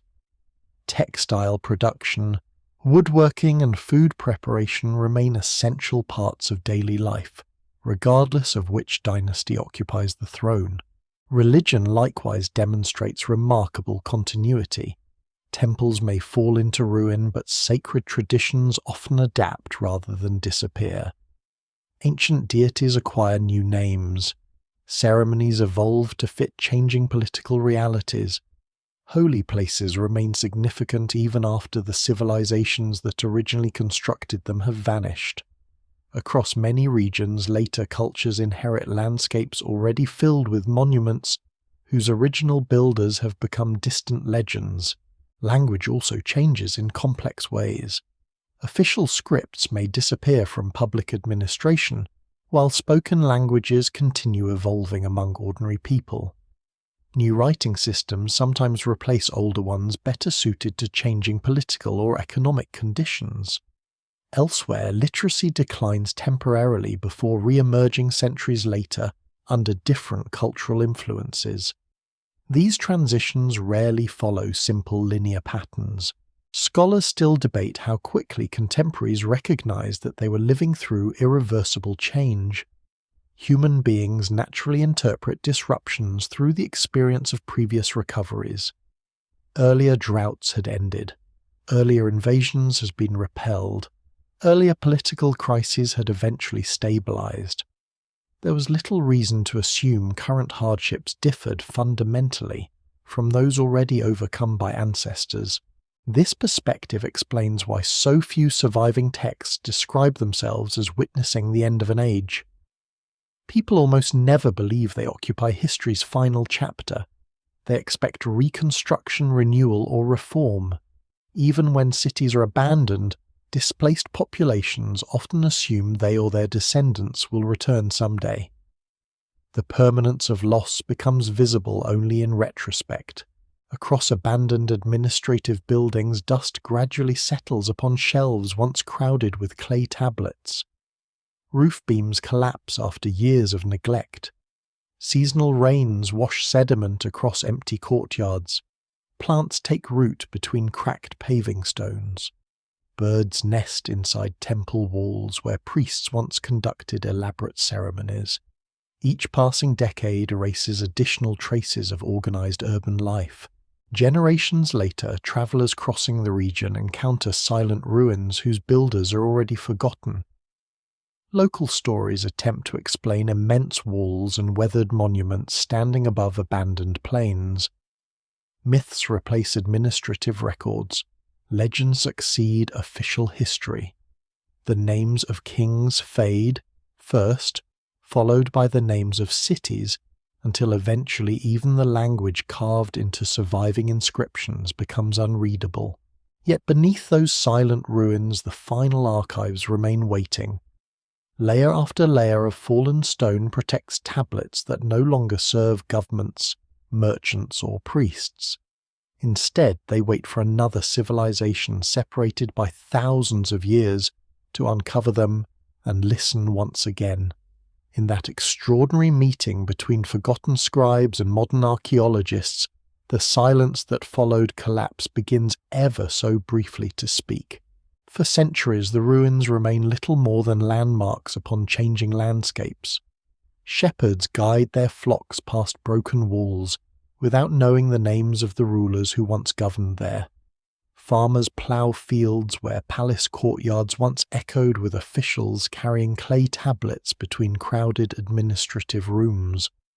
Wind carries sand through empty gateways that had once welcomed ambassadors from distant kingdoms.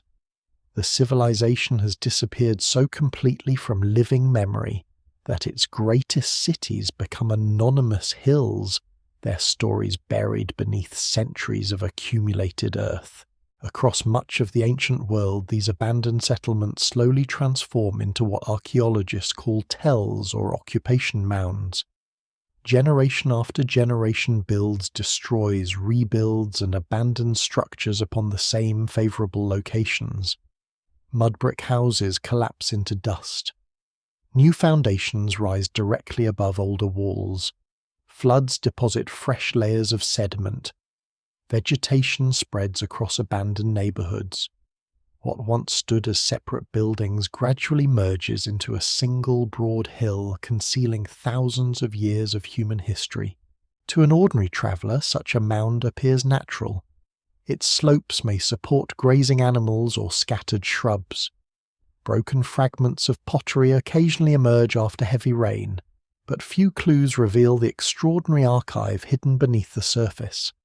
Entire libraries, workshops, temples, and homes rest only a few meters below ground, sealed by the very process that erased them from memory. The rediscovery of these forgotten worlds begins not with dramatic treasure hunts, but with careful observation.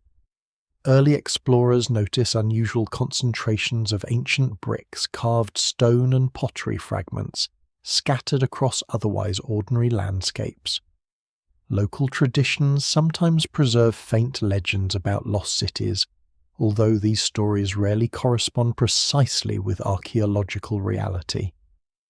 Curiosity leads to small excavations, and small excavations gradually reveal walls extending far beyond the first trenches. Modern archaeology transforms this process into a meticulous scientific discipline. Every layer of soil is recorded before removal. The position of each artifact is measured with remarkable precision. Even tiny fragments of charcoal seeds, animal bones, and pollen may preserve information about climate, agriculture, diet, trade, and daily life. Excavation is irreversible. Once a layer has been removed, it can never be replaced. For this reason, archaeologists proceed with extraordinary patience.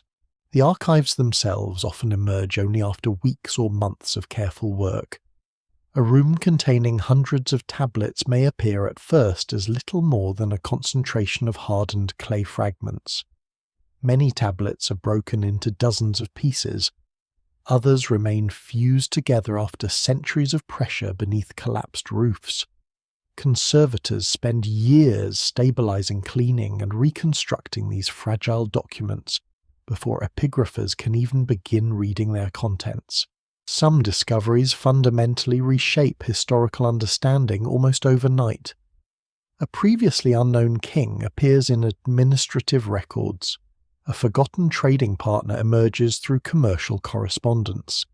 A city believed to have been abandoned centuries earlier proves to have remained occupied far longer than anyone realized. Every newly deciphered archive reminds scholars that ancient history remains remarkably incomplete, despite generations of research. One of archaeology's greatest strengths lies in its ability to connect written evidence with the physical spaces where that writing was created.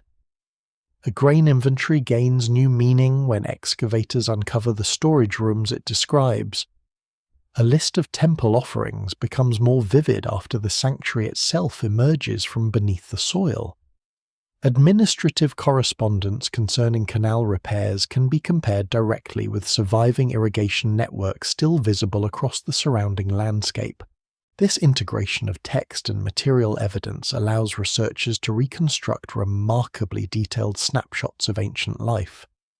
Where patterns on door thresholds reveal heavily travelled passages, microscopic plant remains identify crops processed inside workshops. Residues preserved within pottery indicate what people cooked, stored, or traded. Human skeletons provide clues about nutrition, disease, physical labor, and migration. Together, these countless fragments create narratives far richer than written records alone could provide. Technological advances continue expanding these possibilities. Satellite imagery reveals buried streets invisible from ground level. Ground-penetrating radar identifies structures before excavation begins. Chemical analysis traces the geographic origins of metals, ceramics, and stone used in construction. Ancient DNA illuminates population relationships unimaginable only a generation ago. Isotopic studies reconstruct childhood diets and migration histories preserved within human teeth and bones. Yet for all these scientific innovations, one of archaeology's most powerful moments remains profoundly simple. It occurs when a conservator gently removes centuries of dirt from the surface of a clay tablet, and the first recognizable signs begin emerging into view. Tiny wedges pressed by a scribe thousands of years earlier suddenly become visible once again. A hand separated from the present by immense stretches of time has successfully communicated across the ages, Reading such text requires extraordinary collaboration. Linguists analyze grammar and vocabulary. Historians compare names with previously known records. Archaeologists interpret the physical context in which the tablet was discovered. Specialists in ancient administration identify recurring formulas. Every translation represents the combined efforts of numerous disciplines working together to recover voices almost completely erased by history. Scholars still debate many aspects of these recovered archives. Damaged passages leave room for alternative interpretations. Newly discovered tablets occasionally contradict long-accepted chronologies. Some ancient languages remain only partially understood, especially when surviving texts are limited. Intellectual humility, therefore, remains essential. Each excavation answers old questions while generating many new ones. The rediscovery of forgotten civilizations also changes our understanding of history itself. Earlier generations often imagined collapse as the disappearance of entire peoples. Archaeological evidence increasingly demonstrates a more nuanced reality. Populations frequently survive even when political systems fail. Cultural traditions continue beneath new governments. Technologies persist through changing dynasties. The silence preserved within abandoned archives reflects institutional collapse more often than human extinction. Visitors standing today among excavated ruins often experience a curious blend of familiarity and distance. Streets follow recognizable patterns. Houses contain kitchens, courtyards, workshops, and storage rooms much like later settlements across the world. Children once played in these neighborhoods. Families argued, celebrated, worked, and dreamed within these walls. At the same time, the languages spoken here have vanished. Religious beliefs transformed. Governments disappeared. Entire systems of writing became unreadable for centuries before modern scholarship slowly recovered them. Perhaps nowhere is this connection between past and present more striking than inside reconstructed archive rooms. Shelves once lined with clay tablets now stand partially restored. Display cases contain documents that spent millennia hidden beneath collapsed ceilings. Visitors read modern translations while looking at marks impressed by ancient hands. The distance between civilizations briefly narrows.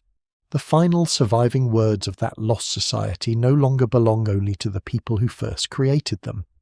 Through archaeology, conservation, and careful scholarship, they become part of humanity's shared memory. They remind every generation that even the greatest civilizations can fade beyond recognition. Yet they also demonstrate that traces of human thought possess extraordinary resilience. Buried beneath silence for thousands of years, a simple administrative record can still reach across time, allowing forgotten voices to speak once more to a world their authors could never have imagined. Once the buried archives begin revealing their contents, another challenge immediately follows. Recovering ancient documents is only the beginning. Understanding what they actually mean proves far more difficult. Every newly translated inscription invites competing interpretations, and nowhere is this more apparent than in attempts to explain why once powerful civilizations ultimately disappeared. The evidence speaks, but it rarely speaks with one clear voice. For much of modern history, scholars preferred elegant explanations built around single causes. One generation emphasized military conquest, another highlighted environmental collapse. Later researchers pointed toward economic decline, political instability, epidemic disease, technological change, or failures of leadership. Each theory found genuine support within the archaeological record, because each identified a factor that undeniably influenced ancient societies. The difficulty arose when any one explanation attempted to account for everything. Consider warfare. Burned cities, shattered fortifications, scattered weapons, and hastily buried human remains provide undeniable evidence that conflict played a devastating role In many ancient collapses, entire settlements bear the unmistakable scars of violent destruction. Arrowheads remain embedded within collapsed walls. Defensive gates show signs of desperate repair. Some cities were unquestionably conquered, yet nearby settlements dating to exactly the same period often tell a different story. Instead of destruction, archaeologists find orderly abandonment. Valuable household goods were removed rather than left behind. Buildings gradually deteriorated instead of burning. Agricultural activity declined slowly over several decades. These communities appear to have emptied through migration rather than sudden violence. Such contrasting evidence demonstrates why warfare alone cannot explain every collapse. Military conflict may devastate certain regions while leaving others relatively untouched. Furthermore, invasions themselves often exploit weaknesses already created by drought, political fragmentation, or economic instability. Rather than acting as the original cause, warfare frequently accelerates transformations already underway. Climate presents a similar challenge. Scientific evidence supporting prolonged droughts during several major periods of collapse has become increasingly persuasive. Lake sediments, cave deposits, pollen records, and tree ring data independently indicate significant environmental stress across parts of the ancient world. Reduced rainfall almost certainly affected agricultural production, water management, and food security. Even so, drought never affects every community equally. Regions with reliable rivers or groundwater may remain productive while neighboring areas struggle. Some governments successfully organize food redistribution or expand irrigation systems. Others fail to coordinate effective responses despite facing comparable environmental conditions. Human institutions therefore shape how natural challenges influence historical outcomes. Economic explanations likewise capture only part of the larger picture.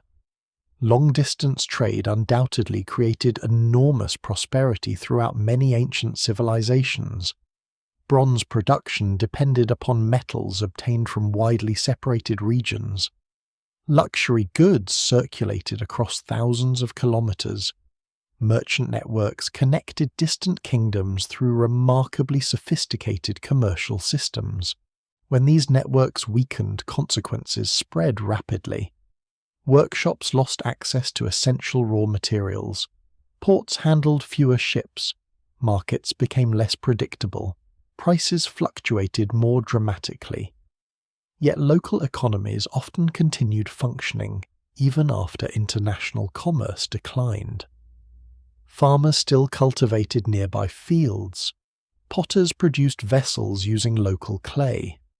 Everyday exchange persisted despite shrinking trade horizons. Political instability offers another compelling interpretation. Succession disputes, regional rivalries, weakening central authority, and administrative fragmentation repeatedly appear within historical records. Governments struggling to coordinate taxations, infrastructure maintenance, and military defense naturally become less capable of responding to external pressures. Still, political systems possess remarkable resilience under favorable conditions. Many kingdoms survive repeated leadership crises without collapsing. Capable administrators often maintain continuity despite changes at the highest levels of government. Strong local institutions compensate for temporary weaknesses at the center. Political turmoil alone rarely proves sufficient to erase entire civilizations. Migration perhaps illustrates the complexity of collapse more clearly than any other factor. Ancient populations were never static. Families relocated in response to changing opportunities, environmental conditions, trade routes, and political alliances. During periods of widespread stress, however, migration intensified. Communities abandoned marginal farmland. Pastoral groups searched for better grazing territories. Refugees fled conflict zones. Merchants followed newly emerging commercial routes. Older historical narratives sometimes portrayed migrating peoples as unstoppable waves overwhelming established civilizations. Modern archaeology paints a far more nuanced picture. Many migrations occurred gradually.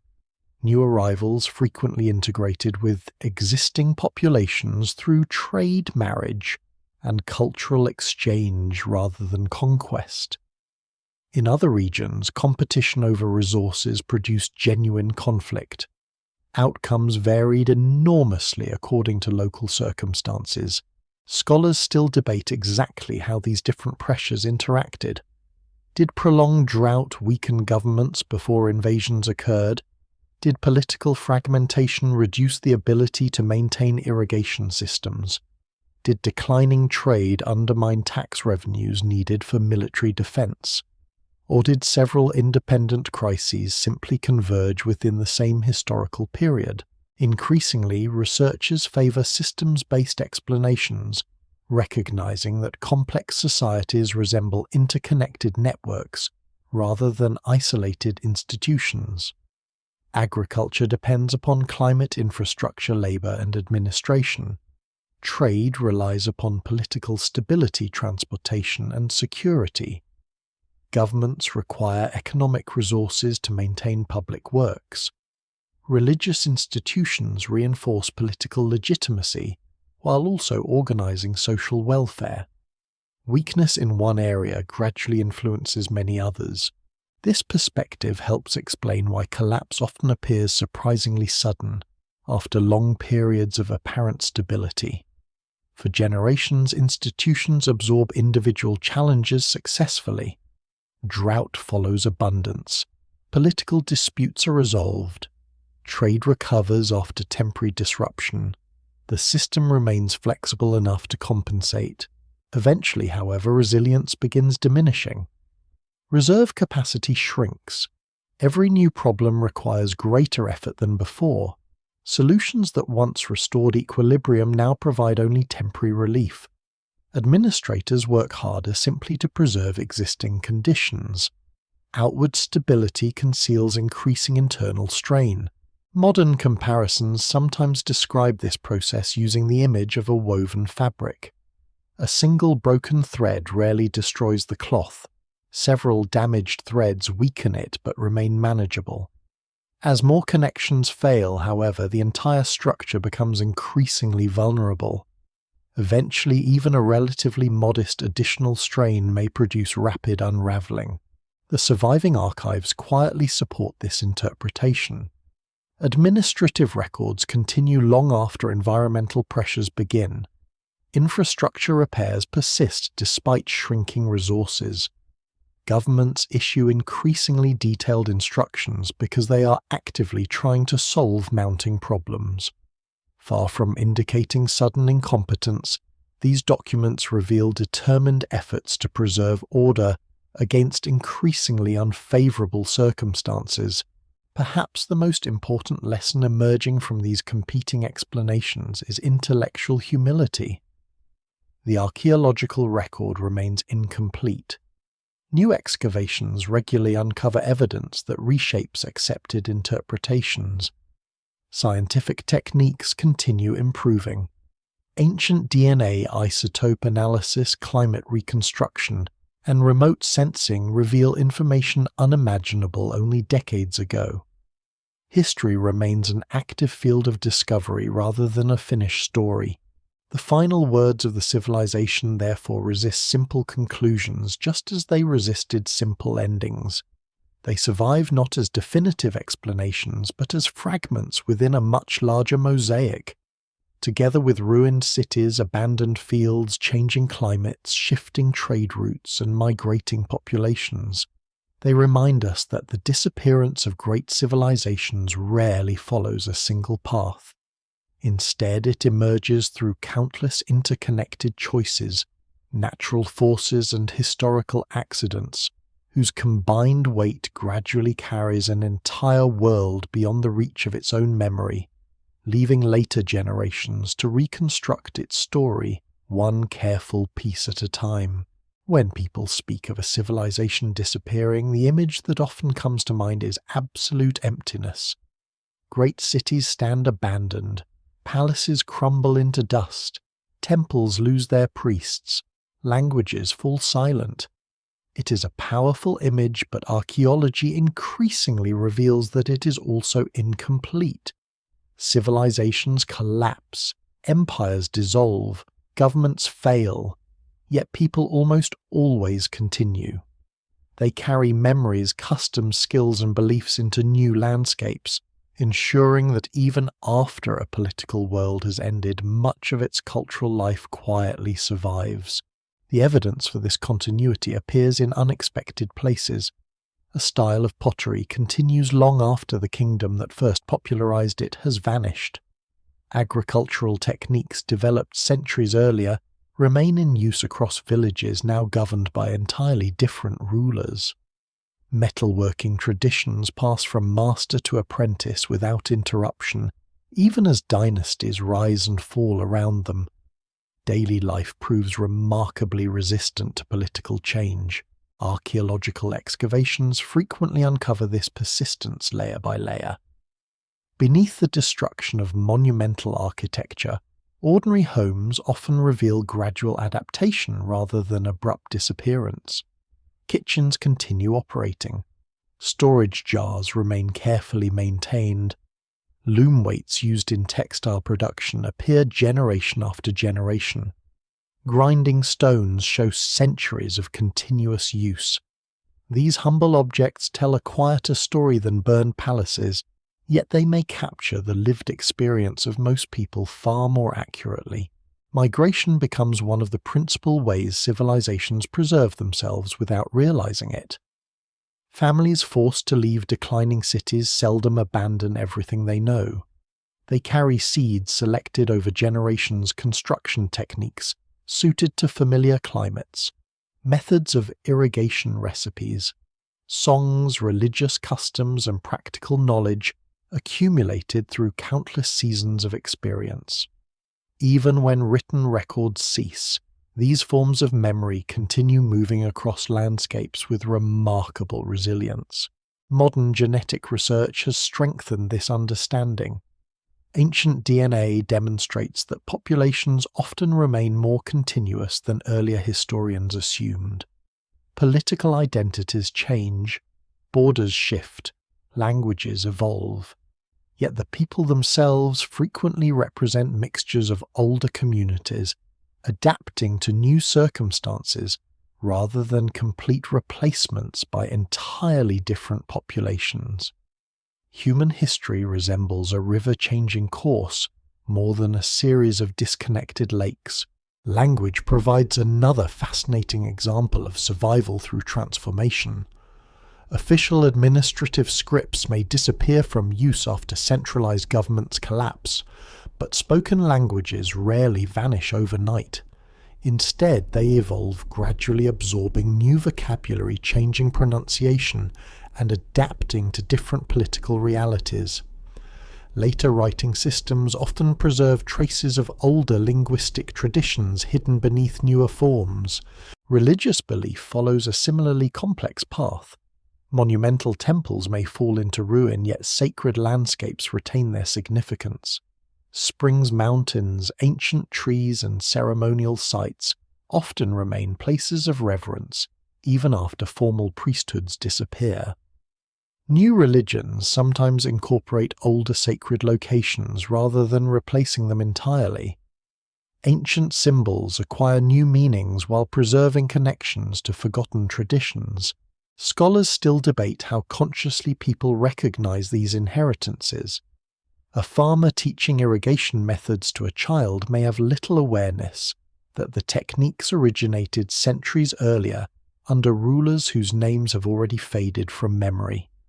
Practical knowledge often survives independently of historical awareness. Communities preserve what works without necessarily remembering who first developed it. Trade networks, though diminished, also contribute to cultural continuity. Merchants displaced by political instability establish new routes linking emerging centers of power. Craftsmen relocate to towns offering better opportunities. Skilled workers carry specialized knowledge wherever they settle. Technologies therefore spread even during periods traditionally described as collapse. Iron production, improved agricultural tools, and architectural innovations continue evolving despite the disappearance of earlier political systems. Some of the most revealing archaeological discoveries come from settlements founded after the fall of major cities. These communities are neither simple copies of the old world nor complete breaks from it. Instead, they combine inherited traditions with practical adaptations to changing conditions. Houses become smaller, but often more efficient. Defensive positions receive greater attention. Storage facilities expand to increase resilience during uncertain harvests. Communities reorganize without abandoning the accumulated wisdom of previous generations. This perspective significantly alters how historians interpret the final surviving words of ancient civilizations. Rather than representing the absolute end of a people, those documents increasingly appear as the conclusion of one administrative tradition within a much longer human story. The scribes disappear, but many of the farmers whose harvest they recorded continue cultivating the land. The palace falls silent, yet nearby villages remain inhabited. The royal archive closes forever while children still learn skills passed down through their families. Even artistic traditions demonstrate remarkable endurance. Decorative motifs carved into pottery, woven into textiles, or painted onto household objects often survive political collapse by centuries. Archaeologists trace these visual languages across changing cultural landscapes, revealing surprising continuities invisible within written history. Patterns once associated with royal workshops gradually become part of everyday village life, preserving fragments of vanished civilizations in ordinary domestic settings. Music, storytelling, and oral tradition almost certainly play equally important roles, although they leave fewer archaeological traces. Songs taught from one generation to the next require no writing. Folktales adapt naturally to changing circumstances while preserving echoes of much older beliefs. Seasonal festivals continue even after their original religious meanings evolve. The silence left by abandoned archives therefore conceals an immense world of cultural continuity that survives beyond the reach of surviving documents. This realization encourages historians to distinguish carefully between the collapse of institutions and the disappearance of people. Administrative systems may fail, tax collection ends, diplomatic correspondence ceases, monumental construction stops. None of these developments necessarily imply that the population itself has vanished. More often, communities reorganize around smaller political structures better suited to new realities. What survives in the archaeological record suggests extraordinary adaptability. Human beings repeatedly demonstrate the capacity to rebuild after profound disruption. Knowledge fragments recombines and travels. Techniques once developed for imperial capitals find new life in isolated villages. Former frontier settlements become important regional centers. Trade routes shift toward different coastlines or river valleys. History rarely pauses simply because one civilization has reached its conclusion. Standing today among the ruins of an ancient city, it is tempting to imagine only absence. Broken columns, collapsed walls, and silent courtyards encourage thoughts of irreversible loss. Yet beneath that silence lies another story.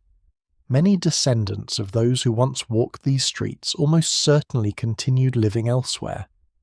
Their hands planted new fields, raised new homes, forged new tools, and taught old skills to children who would never know the names of the kings their ancestors once served. The civilization's final surviving words therefore possess a quiet irony. They appear to mark an ending, yet they also stand at the threshold of countless new beginnings. Though the archives fall silent and the scribes vanish from history, the people themselves continue carrying invisible fragments of their world into the future. Long after the last official tablet is written, the civilization lives on in habits, knowledge, memory, and resilience, hidden not within monuments, but within ordinary lives that become the foundation upon which the next chapters of human history are slowly built. Even after decades of excavation, translation, and scientific analysis, the greatest mystery surrounding many vanished civilizations is not what has been discovered, but what remains hidden. Every answer uncovered beneath the earth seems to reveal several new questions waiting just beyond the reach of current evidence. Archaeologists often describe their work as assembling a vast mosaic, while possessing only a small fraction of its original pieces. The image grows clearer with every discovery, yet enormous sections remain permanently blank. Perhaps the most obvious uncertainty concerns the archives themselves. The collections recovered by archaeologists represent only an extraordinarily small percentage of everything once written. Ancient administrative centres may have produced tens of thousands of documents across several centuries. Many were created on fragile materials that disappeared long ago. Others remain buried beneath cities that cannot currently be excavated. Countless tablets were undoubtedly broken, recycled, or destroyed during later construction. What survives today is shaped by preservation rather than importance. This uneven survival creates an unavoidable challenge for historians. Imagine attempting to reconstruct the modern world using only a handful of office filing cabinets, preserved after thousands of years, while nearly every book, newspaper, personal letter, and digital record had vanished. Valuable conclusions could still be reached, but the resulting picture would inevitably remain incomplete. Ancient history faces a remarkably similar problem. One missing archive has the potential to transform entire historical narratives. A newly discovered diplomatic correspondence may identify previously unknown alliances between kingdoms. Administrative records could demonstrate that trade continued decades longer than scholars currently believe. A forgotten royal inscription might alter established chronologies by several generations. Such revisions are not merely hypothetical. Throughout the history of archaeology, major discoveries have repeatedly forced historians to reconsider conclusions once regarded as settled. The language preserved within surviving texts also continues presenting profound challenges. Many ancient writing systems have been deciphered successfully, but decipherment does not guarantee perfect understanding. Words often possess multiple meanings depending upon context. Technical administrative vocabulary may appear only rarely, making precise translation difficult. Regional dialects introduce additional complexity. Damaged passages require careful reconstruction, using parallel documents that may themselves contain uncertainties. Some writing systems remain undeciphered altogether. Their symbols are known, their physical forms carefully documented, yet the underlying language remains inaccessible. Tablets, seals, inscriptions, and ceremonial objects preserve messages that no living person can confidently read. These silent texts occupy a unique place within archaeology. They remind us that entire intellectual worlds may still exist just beyond the current limits of human knowledge. Scholars still debate whether some undeciphered scripts represent full languages, accounting systems, religious notation, or combinations of several different purposes. Without bilingual inscriptions or sufficiently large collections of surviving texts, certainty remains elusive. Every newly excavated example therefore carries the possibility of providing the crucial clue needed for future breakthroughs. Environmental evidence likewise continues evolving. Advances in paleoclimatology regularly refine understanding of ancient weather patterns with increasing precision. Researchers now reconstruct seasonal rainfall temperature fluctuations, volcanic activity, and even major dust storms using microscopic evidence preserved within natural archives. These discoveries occasionally confirm long-standing historical hypotheses. At other times, they challenge assumptions deeply rooted in earlier scholarship. Ancient DNA has produced equally surprising results. Human remains recovered from cemeteries associated with vanished civilizations reveal complex patterns of migration ancestry and population interaction that written records never mention. Communities once assumed to be isolated often prove remarkably interconnected. Conversely, regions believed culturally unified sometimes contain unexpectedly diverse populations. Biological evidence therefore complements archaeology without replacing it, offering another perspective on human experience during periods of transformation. Technological innovations continue expanding what archaeologists can observe without disturbing buried sites. Airborne laser scanning penetrates dense forest canopies, revealing hidden cities, roads, canals, and agricultural systems invisible from the ground. Satellite imagery detects subtle variations in vegetation indicating buried walls. Ground-penetrating radar identifies structures beneath modern landscapes before excavation begins. Magnetometry maps ancient buildings through tiny changes in soil properties. These methods frequently demonstrate that known archaeological sites represent only small portions of much larger ancient landscapes. A palace previously believed isolated suddenly appears connected to extensive suburbs. Forgotten irrigation networks emerge across entire valleys. Roads once assumed local prove to have linked dozens of settlements into sophisticated regional systems. Every technological advance expands not only knowledge, but also awareness of how much remains unexplored. Yet perhaps the deepest mystery concerns human experience itself. Administrative records reveal taxation, trade construction, and political decisions with impressive detail. Archaeological remains illuminate diet housing technology and environmental adaptation. Scientific analysis reconstructs climate and migration. Even together, however, these forms of evidence cannot fully recover individual thoughts, emotions, hopes, or fears. What does a farmer feel while watching a river fail to flood as expected for several consecutive years? How does a merchant respond when familiar caravan routes become increasingly dangerous? What conversations take place inside households, deciding whether to remain in a declining city or seek opportunity elsewhere? These deeply personal experiences rarely survive within official documents. Occasionally, a rare letter or literary text offers a fleeting glimpse of individual perspective. Such discoveries are treasured precisely because they are uncommon. Most surviving records belong to institutions rather than private lives. Ordinary people appear indirectly through tax obligations, labor assignments, legal disputes, or food distributions. Their emotional worlds remain largely hidden beneath administrative language. This absence encourages careful imagination grounded firmly in evidence rather than speculation. Archaeologists reconstruct environments, economies, and social structures, while acknowledging that no excavation can recover every dimension of lived experience. The most responsible scholarship openly recognizes its own limits. Ironically, these limitations contribute significantly to the enduring fascination surrounding vanished civilizations. Complete certainty would close historical inquiry.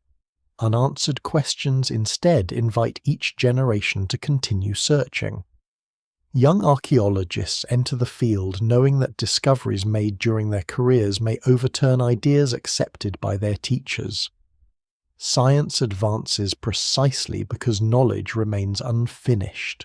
Standing upon an excavation trench at sunset, it becomes easier to appreciate this balance between discovery and mystery. Below lie carefully exposed walls where families once lived. nearby rest shelves that held the final surviving tablets of a civilization whose political world has long disappeared.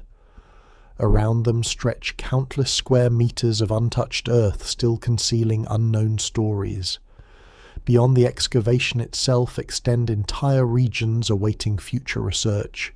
The civilization's final words, therefore, do not represent the final chapter of its story. They represent the current edge of human understanding. Somewhere beneath unexcavated soil, another archive may still wait in perfect silence. A single undisturbed room, sealed by collapse, protected from moisture and time, could preserve thousands of forgotten voices prepared to reshape everything scholars believe they know. Until that day arrives, the silence surrounding these lost civilizations remains both frustrating and inspiring. It reminds us that history is not a completed book resting safely upon a shelf. It is a conversation continuing across centuries, where every recovered fragment speaks softly, every unanswered question carries genuine weight, and every mystery invites humanity to keep listening for voices that time has not yet finished revealing. The farther historians look across the ancient world, the more they recognize that the final surviving words of one civilization rarely stand alone. Separated by thousands of kilometers, and sometimes by thousands of years, remarkably different societies leave behind endings that echo one another in unexpected ways. Their languages differ completely. Their gods bear different names. Their cities rise in different climates and under different skies. Yet when their last records are placed side by side, familiar patterns quietly emerge. Across river valleys, deserts, mountain plateaus, tropical forests, and Mediterranean coastlines. The final documents seldom describe a world that knows it has reached the end. Instead, they describe ordinary administration continuing under extraordinary pressure. Officials count grain. Priests organize ceremonies.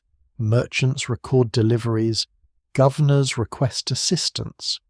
Scribes continue pressing careful signs into clay or ink onto prepared writing surfaces, because maintaining records remains part of preserving order itself. This quiet consistency is one of history's most revealing lessons. Human beings almost never experience the end of a civilization as a dramatic conclusion. They experience it as another working day filled with practical responsibilities. A shipment delayed by damaged roads still requires documentation. Livestock numbers must still be verified. Temple offerings are still recorded according to traditions established generations earlier. The machinery of society continues operating until gradually and unevenly it no longer can. Comparative archaeology reinforces this observation repeatedly. One civilization faces prolonged drought. Another confronts expanding military conflict. A third struggles with shifting trade networks. Yet despite these different circumstances, their documentary habits remain strikingly similar. Writing persists because administration persists. As long as institutions function, however imperfectly, people continue believing that stability can be restored. Scholars often note that collapse appears much clearer from the future than from the present. Looking backward across centuries, historians identify trends extending over generations. Environmental records reveal decades of changing rainfall. Archaeological surveys document shrinking populations across entire regions. Trade patterns gradually weaken. Political authority fragments. The cumulative picture becomes persuasive precisely because all evidence can be viewed together. Those living through these events never possess such perspective. Their knowledge remains local, immediate, and incomplete. A farmer knows the condition of nearby fields but not distant provinces. A merchant understands commercial disruptions along familiar routes without seeing wider geopolitical changes. Even kings receive reports shaped by delays, misunderstandings, and regional priorities. Every decision is made using only fragments of the larger story. This limitation is not unique to the ancient world. Modern societies also interpret events while living inside them rather than above them. Every generation believes its institutions possess greater permanence than later history often grants. Cities appear enduring. Economic systems seem reliable. Political structures feel deeply rooted. Yet the archaeological record quietly reminds us that permanence is frequently an illusion, created by the short span of individual human lives. Among the most striking comparisons comes from civilizations that never encounter one another directly. Communities separated by oceans nonetheless develop remarkably similar responses to prolonged uncertainty. Storage facilities expand. Defensive architecture becomes more prominent. Administrative attention shifts toward resource management. Religious practices emphasize continuity with ancestral traditions. Households adapt by repairing, reusing, and conserving rather than replacing material goods. These recurring patterns suggest that complex societies, despite enormous cultural differences, often respond to stress in comparable ways. Human beings share practical needs regardless of language or geography.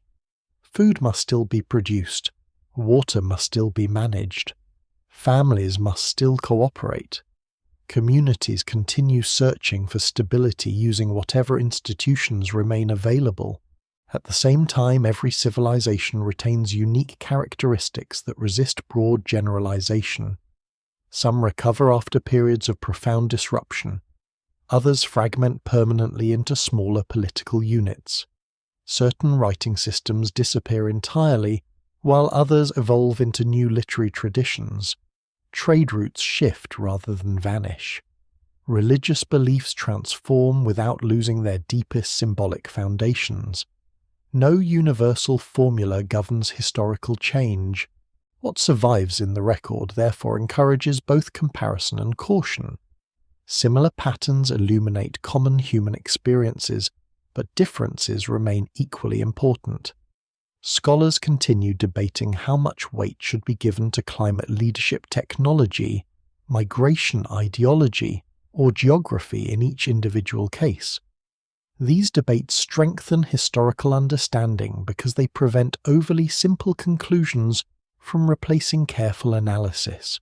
One particularly revealing comparison concerns memory itself.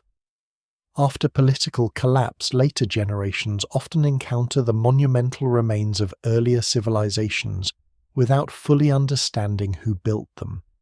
Ancient ruins inspire myths, legends, and sacred traditions. Great walls become the work of giants.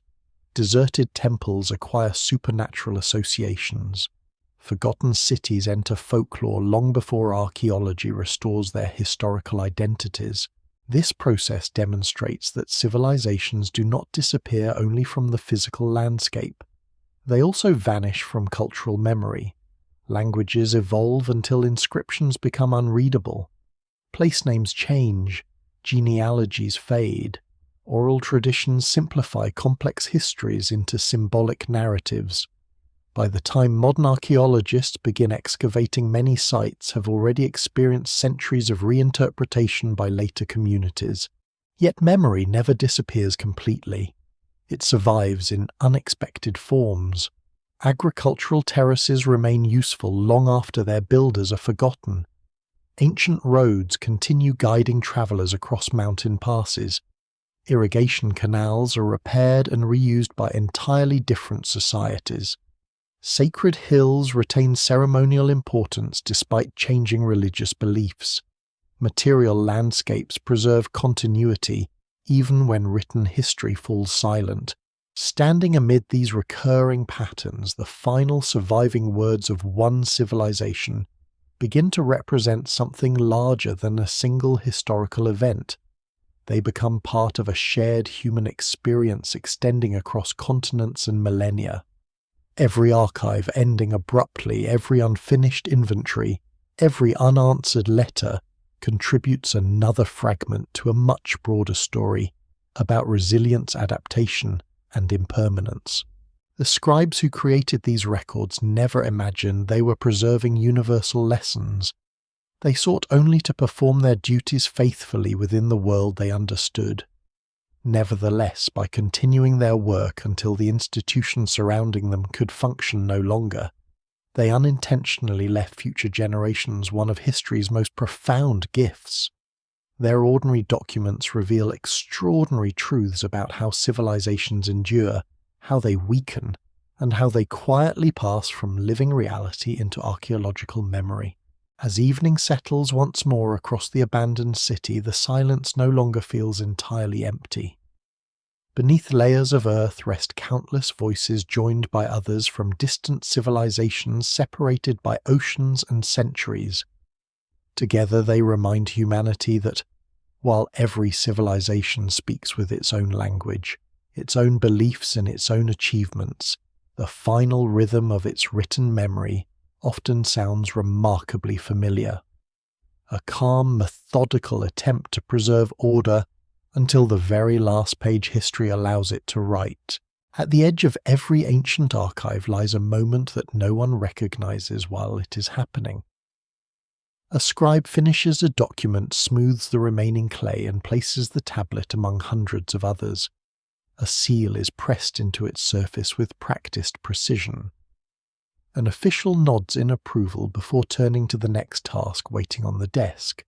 The room remains filled with quiet purpose. Outside, evening settles across the city exactly as it has for countless generations. Nothing in that ordinary scene suggests that one small administrative record has just become the last surviving written voice of an entire civilization. That simple image captures one of history's deepest paradoxes. Civilizations rarely understand when they have crossed the threshold between continuity and memory. Their people continue working, building, repairing, praying, trading, and planning, because human life is always lived forward rather than backward. Only centuries later does the final surviving document acquire its extraordinary significance. The meaning belongs not to those who wrote it, but to those who eventually rediscover it. The journey of that single tablet through time is almost impossible to imagine.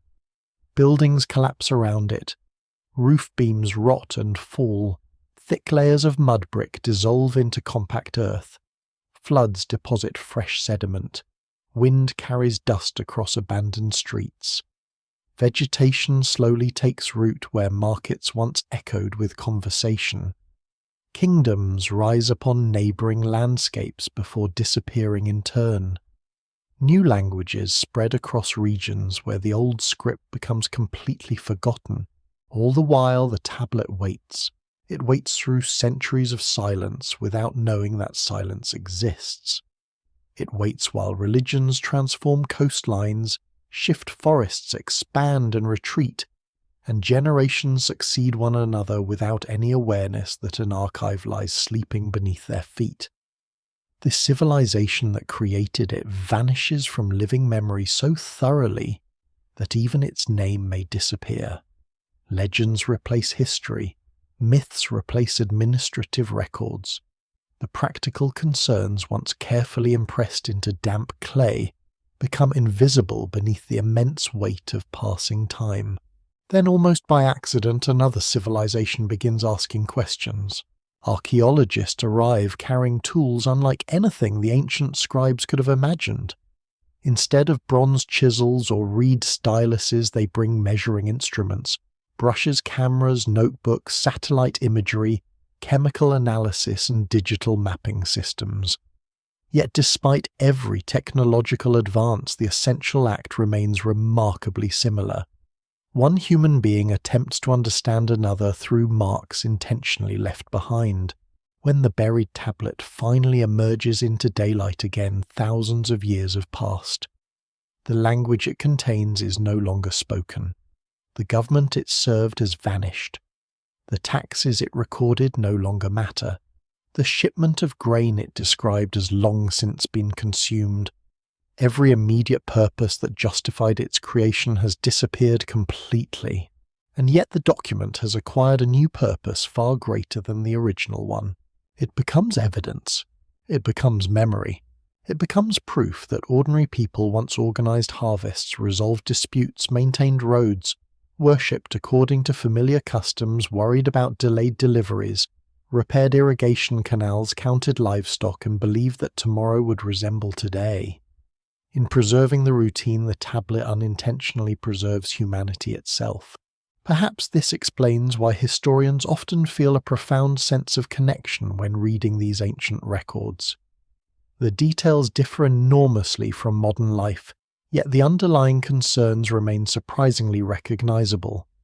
Food security, reliable government functioning infrastructure, peaceful trade, family continuity, and hope for future stability are not uniquely ancient priorities. They remain foundations of civilization in every age. The final surviving words of a lost society therefore speak on two different levels at once. On the surface, they belong entirely to their own historical moment. They describe specific fields, officials, temples, merchants, and settlements whose names have become subjects of archaeological study. Beneath that historical specificity lies something broader. They remind us that every civilization, regardless of its technological achievements or political influence, depends upon countless ordinary acts performed faithfully by people who rarely expect history to remember them. Modern archaeology increasingly emphasizes this human perspective. Earlier generations often focused primarily upon kings' battles, monumental architecture, and spectacular treasures. Contemporary research pays equal attention to households, workshops, agricultural communities, food production, environmental adaptation, childhood health, and daily labor. The civilization survives most completely, not through its rulers, but through the ordinary people whose lives filled its streets. The evidence remains incomplete, and it always will. Entire libraries have vanished forever.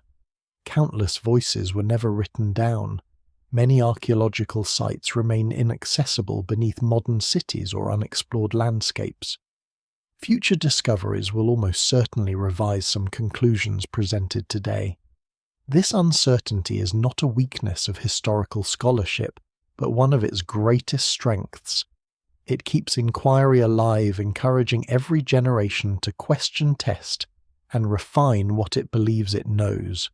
There is a quiet humility in recognizing that our own understanding of the past will continue evolving just as future generations will undoubtedly reinterpret the present. The ancient scribes could not imagine archaeologists reading their work 3,000 years later. Likewise, we cannot fully imagine how distant descendants may someday study the records of our own civilization. Every society believes its systems possess permanence until history gently demonstrates otherwise. Standing once more inside the reconstructed archive, the shelves appear almost ordinary. Tablet follows tablet in careful order. Some remain complete. Others survive only as scattered fragments patiently reassembled by modern conservators.